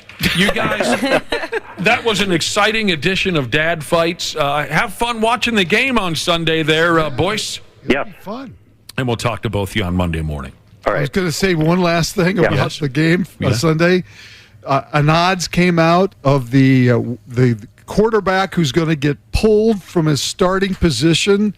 The greatest odds are Baker Mayfield. He's got in Vegas. The odds are 2-1. He's the first quarterback benched for the season. Well, I just saw that yesterday. I'm sticking with my promise. If the Buccaneers beat the Vikings on Sunday, I'm going to go get myself a brand new Baker Mayfield Tampa Bay Buccaneers jersey, and I'll wear it at our Infect the River party. Just so folks can throw barbs at me. See you later, fellas. See ya. We'll be back before you know it on the program, Ski. There's a douchiness to them. The 93X Half-Assed Morning Show. Hey, Minnesota. CJ Ham here. Huddle up for a second. You need someone to go the extra yard when your furnace is out? Give the ball to the certified pros at Standard Heating and Air Conditioning. They've been at it for 90 years. Ready? Break. Regular furnace maintenance can be your wallet's best friend, slashing energy bills and warding off those inconvenient breakdowns that seem to strike at the worst moments. Don't leave it to chance. Schedule your tune-up today at standardheating.com. Movies, TV shows, books, podcasts, and more. It's What Women Binge with Melissa Joan Hart and her friend Amanda Lee. Talking about the SAG strike. A large portion of SAG lives on their residuals. When I did Nickelodeon, I, since 1993, haven't seen a dime on Clarissa. Right. And they want me to come promote it when it launches on Paramount Plus or it's back on Nickelodeon. And it's like, I would love to, but they won't pay me. So I'm like, I'm not going to do it because I'm not going to work for free when there's no benefit for me. What Women Binge, wherever you listen. Okay, you see what he did? He French fried when he should have pizzaed. French fry when you pizza, you're gonna have a bad time. The 93X Half-Assed Morning Show. It's all downhill from here, I hope. Welcome back to the Half-Assed Morning Show. It's our Friday. And thanks for tuning in. But, you know, why wouldn't you? We're the best ever. Oh, man. How many of us know them? Words. Words. Ones we know the meaning of. Words. Use them in a sentence. Words. Dictionary.com just added 566 new words and terms. We're going to cover all of them before we go. A word? Dictionary.com just added 560. All right, so some of these maybe you haven't heard yet. And you got to stay up to date with the new words, or else you're going to make a fool out of yourself at a singles bar or something in the future. I don't know. Did any of you have mothers or aunts that would buy you a dictionary? Yes. No, but we had one in the house growing up. Oh, one in the house. That's almost as bad. And a thesaurus? My mother and her sister, God rest her soul, my mother's sister, they were always, here's a dictionary, here's a thesaurus. My mother still to this day will give me books on how to use different words in place of a common word that maybe you've worn. They've been obsessed with this. They were big on the dictionaries. So here's the deal. I got some of the new words that Dictionary.com has upped and added to make it in to the dictionary, or at least Dictionary.com. Each one has to be a term that's used by a lot of people. Okay? That's kind of surprising to me because I read through these words and I haven't heard any of them, maybe. Really, honestly. But they say to get in there, they have to be used by a lot of people. It has to be useful for a general audience. Again, I don't know if I agree with these words being useful for but what do I know? They only add words that they think are going to likely stick around. All right, so let me throw a few of these at you. You tell me if you heard them before, maybe you haven't. I'll tell you what they mean. All right. Coffee nap. Yes, and I learned this. A friend of my wife's is an air traffic controller. Well, she's since retired, but she was an air traffic controller for many, many years. Fascinating. And she had mentioned coffee nap. I don't know that she used that term, but the idea of the coffee nap where you drink a bunch of coffee and then you sleep for like 15 minutes, maybe a half hour, and you get up and you're more energized than you would be otherwise. That's exactly what they say here, Cubby. A coffee nap is a short nap, usually 15 to 30 minutes, which is ridiculous in my opinion. That's not a nap. You're not getting anything done in that time. I know people who say, I feel better after just a 20-minute. No, you don't. I do, though. No, you don't. Yeah, I do. As opposed to an hour or 2 hours. I wake up groggy. I have no idea what time it is. I feel like I time traveled into the future. Oh, nah, man. I need that feeling or else I don't feel well rested. Then you maybe need to be seen by a doctor because there's no way on planet Earth that a 20-minute nap feels better than an hour, hour and a half, or 2 hours. And then I can't sleep at night. I have massive sleep issues as it is. So if I sleep too much during the day, I'm not falling asleep at night. I wrote the book on sleep issues. What do you think? You're dealing with a novice over here? And it looks like we have different types. Coffee nap. Taken immediately after a cup of coffee. And like Josh said, they claim you feel super energized. No, you don't. Blur's Day is another word that was added to the dictionary. Blur's Day. Never heard of it. Day just flew by? No, that's not a bad guess. That's not a bad guess, but this is where I start to debate this. These words are used by a lot of people, and they're useful for a general audience. You say Blur's Day? Like if I said Blur's Day at the American Legion tonight in Wayzata, I'd likely have an 80-year-old man punch me in the face. Well, that'd be the Blur's Day, right? What day is it? Yeah. Where am I? Blur's Day is a day not easily distinguished from other days, or the phenomenon of days running together. Oh, okay. All right. Maybe we kind of think like, oh yeah, what day did I, go out to lunch with Joey? You're trying to remember because they all just blend together at one point. A Nepo baby. Oh, yeah. You must have heard that one. Never. Really? Never People in use my- that all the time now. Never heard it said out loud. It seems like lately you see that a lot. Yeah, it was definitely really big for a while. It was big for a while. Yeah, I saw it on Twitter like nonstop. It was about a specific person too, and for the life of me, I can't remember who it was.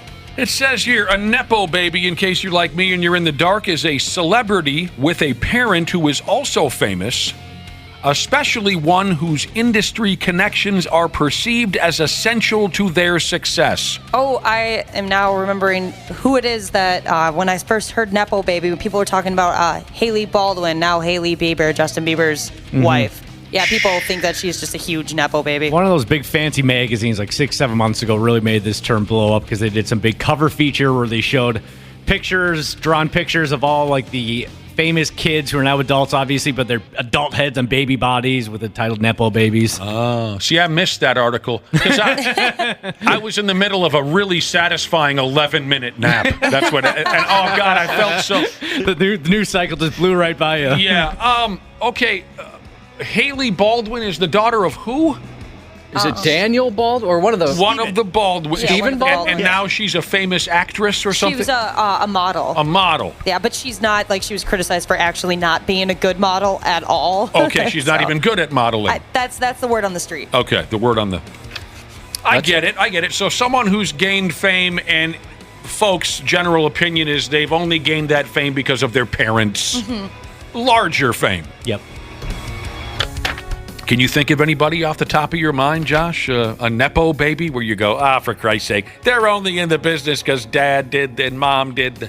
Well, I mean, I'm trying to think of one where they'd be worthless on their own. I mean, there's some that are talented, certainly, that come from, what would you say, the Kardashian unit? Well, I was going to ask if that counted. Because their dad was a famous lawyer? Oh, I got one. Yeah, I was going to ask I didn't know if that would count enough, but they came to mind. But more so, Nicole Richie. Oh yeah. Oh, damn, Lionel's daughter. Yeah, now that's a good one. I don't think she'd be.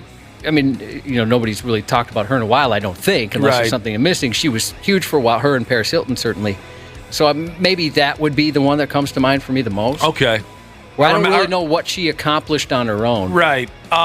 Now, not that I'm calling this individual a Nepo baby, because she's one of my favorite people in the whole world. Miley Cyrus. She's got all the talent in the world. I'm not saying she doesn't deserve where she's at. Not that I've ever seen more than 5 minutes of her music. But yet I'm offering up my opinion that she's one. I'm a fan of Miley Cyrus, even though I don't really watch her music videos or ever listen to her music. But just on the topic of famous parents... Is her dad, Daryl Lee Cyrus? Billy Ray Cyrus. Is he okay? I don't know. I don't know. I saw a picture of him recently, and the son of a bitch looks 1,500 years old. Yeah, he doesn't look the same, that's for sure. Holy Jesus, he looks terrible. I feel, did he have is he sucking straight out of a JD bottle all day long or something? Anyone know? Okay. I don't know. Fair enough. Caught up with him lately. I mean, he's no kid anymore. All right, here's another word that's been added to the dictionary. Get used to it. You're going to hear it all over town. A shower orange. Whoa. Okay, anybody? That was Just new an to me. orange you eat in the shower? And then after this one, we got to take a break. What was your guess? Just an orange you eat in the shower? Yes. An orange that is peeled and eaten in a steamy shower. People claim it's soothing. Okay. Do you think that needed to be in the dictionary? No. Is shower beer in the dictionary? Because if that's not in the dictionary yet, and shower orange is, I have an issue. So is it because, like, oranges are so pungent and smelling it makes the shower smell good when you take a shower? Oh, probably. I'm going to go along with what the Muppet's talking about because I really don't know. I imagine if you unpeel an orange in the shower, right, because of the heat and I don't know. Dana uses it as a sex toy. Yeah. He uses the cuties, though. And not the way you might imagine. Okay, sorry I jumped the gun. We actually have some more time. That was good, and I missed it. Thank you. What did Ashley say? He uses a cutie. The small, tiny little oranges. Oh. We actually have some more time to keep rolling through this. We do. Decision fatigue, mental and emotional exhaustion from constantly having to make decisions. Oh, I bet moms get that quite a bit. I bet your cubby gets that quite a bit. I was just going to say I'm going through that. He's going through it from what he talked about this morning. Yeah, there's two things I've been running by Nick. Oh, right. You have something. So you're familiar with decision fatigue. Yeah, absolutely. Yeah. And you know what happens to me is then I just decide not to make a decision and I just give up on it.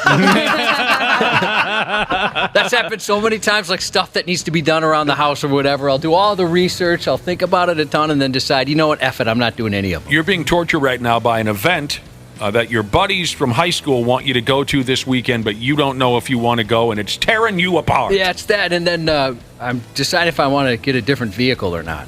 It's just... so I'm just probably going to do nothing. Well, no, I mean, that's always an option, right? Yeah. It's always an option. It's on the table. Here's another word that was added to the dictionary. Jawn, Jawn. A filler word is what it's called here, used by people in Philadelphia. I already want to stop talking, but I'll keep going anyway.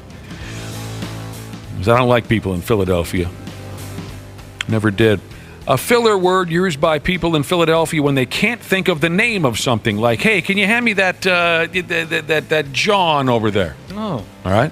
I hadn't heard that one. Yeah, me either. Thingamabob. Deal, I think, is what I usually use. I say that as well. Do, yeah. Give me that deal. What's that deal? What they go with John. Jugging. That one I'm very familiar with, just from reading all those stories about it. Okay, all of these have been completely unfamiliar to me, but they say here jugging is when a criminal waits near a store or ATM to rob you. Jugging, okay. Some of this stuff is dorky and has to do with the internet and whatnot. Snite, S-N-I-T-E. Brand new word. Look it up in the dictionary today. It'll be there. That is when you wipe snot from your nose with your thumb or finger. Oh, I like that's what that. a sleeve is for. Agreed, Wapple. Yeah. It's disgusting. Why would you want it on your finger when you can have it on your sleeve? Well, sometimes you don't know exactly what it is up there, and you grab for it with your finger, and then you realize your sleeve would have been a better option. Oh, I got to warn you, Nick, do not go into the back bathroom because I know how much you don't like things that come out of noses, and what occurred on the mirror and sink in there is disgusting. Oh, no. Boy. Somebody splattered the mirror with mucus and didn't wipe it up? Oh, I've never seen what has occurred in there. Oh, dude, gross. You know in Men in Black when they blow up an alien? That's what looks like happened on that mirror. Yuck. Someone just gonna get in front of it and sneeze? I don't know. You know what? I bet it was some friggin' Nepo baby. Oh, man. Not Nepo babies. Riding off their parents, the coattails of their parents' success. Godwin's Law. This is very interesting to me. Because I don't spend a lot of time on the internet aside from wee-hoo. You know what I'm saying? Oh, we know what you're saying. You know what? I don't spend any time on social media. Oh, Godwin, I think I know this. Go ahead, take a guess. It doesn't have something to do with like Nazis and Hitler? Yes, correct. So if you're a social media dork, you probably know this. Godwin's Law is the idea that if an internet debate goes on long enough, someone will eventually compare someone else to Hitler. I've seen that so many times. I do love when you see any story, no matter how unrelated to politics it is, I like reading the comments to see how many. It's kind of, you can play an over-under. How many comments before it starts bashing a particular political party. Yeah, it could be something about like there's a new pet store opening or something like that. It'll get there within probably 5 comments. Every single time. Well, there you go, liberals. A new pet store. I hope you're happy now. I am. There you go, you friggin'. All right, one more, then we got to take a break because we have a fascinating guest coming up before we're done. Autosexual and autoromantic. Those two separate words, I guess, are in the dictionary as of right effing now. It's brand new. Look at autosexual and autoromantic. People who primarily feel sexual attraction or romantic feelings towards themselves and not other people. That's the kind of person I want to be around. Seems like a very giving and caring person. I'm so horny for me. I never liked myself that much. Oh, my God. We'll be right back on the Half-Assed Morning Show. The 93X Half-Assed Morning Show. Yeah, before we backspin ourselves over to the exit doors here, let's meet another member of our armed forces like we've been doing the last few Fridays, thanks to the folks at Bud Light and Anheuser-Busch. You can nominate a former or active duty service member on our website, don't you know? 93x.com. You dig a former or active service member? Send them our way. A donation will be made in their name to Folds of Honor. And speaking of honor, these service members will get the honor of experiencing something most folks only dream of, a live conversation on the radio with the greatest performer in broadcast history, Josh. Yeah, right. Today we get to meet a man who's been very busy in his military career, and we'll explain that in a minute. Ricky Spencer. Good morning, Ricky. Hey, good morning. How y'all doing? Yeah, we were told you had a thick Southern accent. Yeah, it seems to be the topic up here since I live here now. Where are you originally from? I'm from Amarillo, Texas.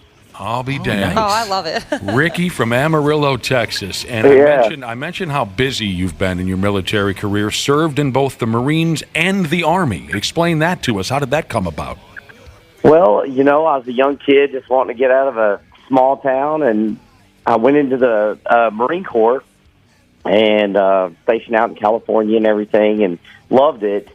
Believe it or not, I loved the Marine Corps. And then, you know, just things came about where I got out, and I always wanted to go back in. And you know, just life happens, kids happen, and then as I got later in life, I said, you know what, I'm going back in. I want to go back in, and you know, we ended up going through a divorce, things like that. So just went back in and went, but the Marine Corps don't let you back in. So once you're out, you're out. Oh, I didn't know that. Yeah, and of course the Army, you just fog a piece of glass and get in there. So they let you back in. So I knew something was coming. I've never heard that term before. That is awesome. I knew something was coming. It's the same with radio. Fog a piece of glass and you're in. Yeah, you're in. Oh, so good. How old of a guy are you now, Ricky? So I'm 49 right now. I'll be damned. You sound like a kid. You sure do. Oh, I feel like a kid, though. Well, that's good. So here's, you were nominated, by the way, on our website by a fella named Jeff Carpenter, a.k.a. Jarhead Pipe Covering Jesus. He is a good friend of yours. He served with you. Is that correct, Ricky? Yes, sir. Uh-huh. That's very interesting, and he gave us all kinds of information on you. Now, when you were in the Marines, you were involved in an amphibious assault vehicle. Right. Which sounds incredible. It does. I bet that's fun. Amphibious. What exactly was that? Explain that to me. So that is it's a tank that floats in the water, and it goes from ship to shore. So, and it transports 25 combat-loaded Marines. Unbelievable. Dang. Unbelievable. Yeah. When you were in the Army, you were an infantryman, scout platoon sergeant. You eventually were a drill sergeant. Were you a tough drill sergeant? Oh, yeah. Yeah, because they got both. They got the Marines and the Army. So, yeah, I used to wreck those kids' souls. Were you pretty good at tossing out insults? Is it like the movies? Oh, in that yeah. way? Oh, yeah. You could just toss them out anytime you wanted. Because there's all melting pot of people. Do you know what our guy Wapple looks like? No. Oh, if you did, I bet you could tee off. Swole. Oh, you are not swole. You're full of it. You're the least swole. Now, let me read real quick what Jeff Carpenter wrote about you. Ricky Spencer. Jeff said, or Jarhead Pipe Covering Jesus, he said, Ricky's one of the best people I know. Medically discharged after 17 years in 2 different branches with an 11-year gap in between the Marines and the Army. He is the definition of loyalty and leadership, a great friend, and a true brother. Very nice. Oh, that is very nice. Yeah, that's awesome. Fish is awesome. We call him Fish. Fish. Anything behind that? Yeah, his name's Carpenter. So Carpenter, we just go with Fish. Oh, okay. Yeah, I like that. Yeah, that's good. You know, we love, so we had heard that you fully embraced being a Minnesotan, and actually after reading some stuff about you, you're more Minnesotan than many of us here with some of the purchases you made. Yeah. Yeah, tell us a little about that. Well, first off, y'all have been lying about things up here from people in the South. We thought y'all were sucking up here. It's freezing. We thought y'all were sitting on buckets ice fishing. And, the first time I ever, I get up here, Fish takes me out ice fishing. And, of course, it's at night, after we've been out at the bar. And we go out on a boat ramp. Next thing you know, I'm dressed in Carhartt. So I'm ready to, grumpy old man. I'm out there ready. Right, and, right. They're climbing in this ice castle. They've got beer, and they're watching the Wild game. I'm like, what in the heck is happening here? So next thing you know, I just go out and buy one. I said, I got to have one of these. So I bought an ice castle. Those are awesome. And then, I've got the other cousins on the other side. They snowmobile, and so I ended up going buy 2 snowmobiles. So, yeah, I snowmobile and ice fish, and, yeah, I do it all. You ought to have your own outdoor show Yeah, now. you should. Yeah, seriously. I mean, Ricky, ice fishing, the sport of ice fishing has come a long way in the development of these shacks. It is. It's unbelievable. You go out there, you're sitting on a couch, you're watching a TV, Yeah. you got a microwave. They're nicer than my house It in a is, lot of yeah, cases. so that must have been fun. Yeah. You're not even holding the fishing pole. The things on the wall are holding it, and you're just pulling them up. It's things. On the flip side, Ricky, if we were going to transplant to Texas, what would we have to buy to become true Texans? I would have to say some boots, of course. Cowboy Gotta boots. get your cowboy boots. Sure. You got to get your cowboy boots and a cowboy hat, but it depends on what part of Texas you go to, because Texas has got like 4 parts to it. So you got the desert, then you got, the cities, and where I'm from, yeah, you just need a truck and a boat. Okay. I wouldn't think a boat. I think of it as such a dry, Yeah, I do too. Same here. barren space. Yeah, it's funny what, even as grown people, we don't exactly know as much as we think we know about other parts of the country. Ricky, I used to spend time in Mississippi, and there were grown people in Mississippi who would ask me about our winters. And they thought that 24/7 in the winter, we drove around with chains on our tires. I did too. I did. Yeah. And we don't, at all. They thought that there was no way to get around Minnesota without chains on your... that's all good stuff. And nowadays, Josh will be very excited to learn this. We were told that nowadays you work at one of Josh's favorite places in the whole world, don't you, Ricky? Oh, yeah. You work I work at this awesome place called Menards that I've never heard of till I got here. Oh, isn't it awesome? Absolutely love it's Menards. Great. I kept going up there every day, like building stuff in there. They're like, "You want a job here?" I'm like, "Yeah."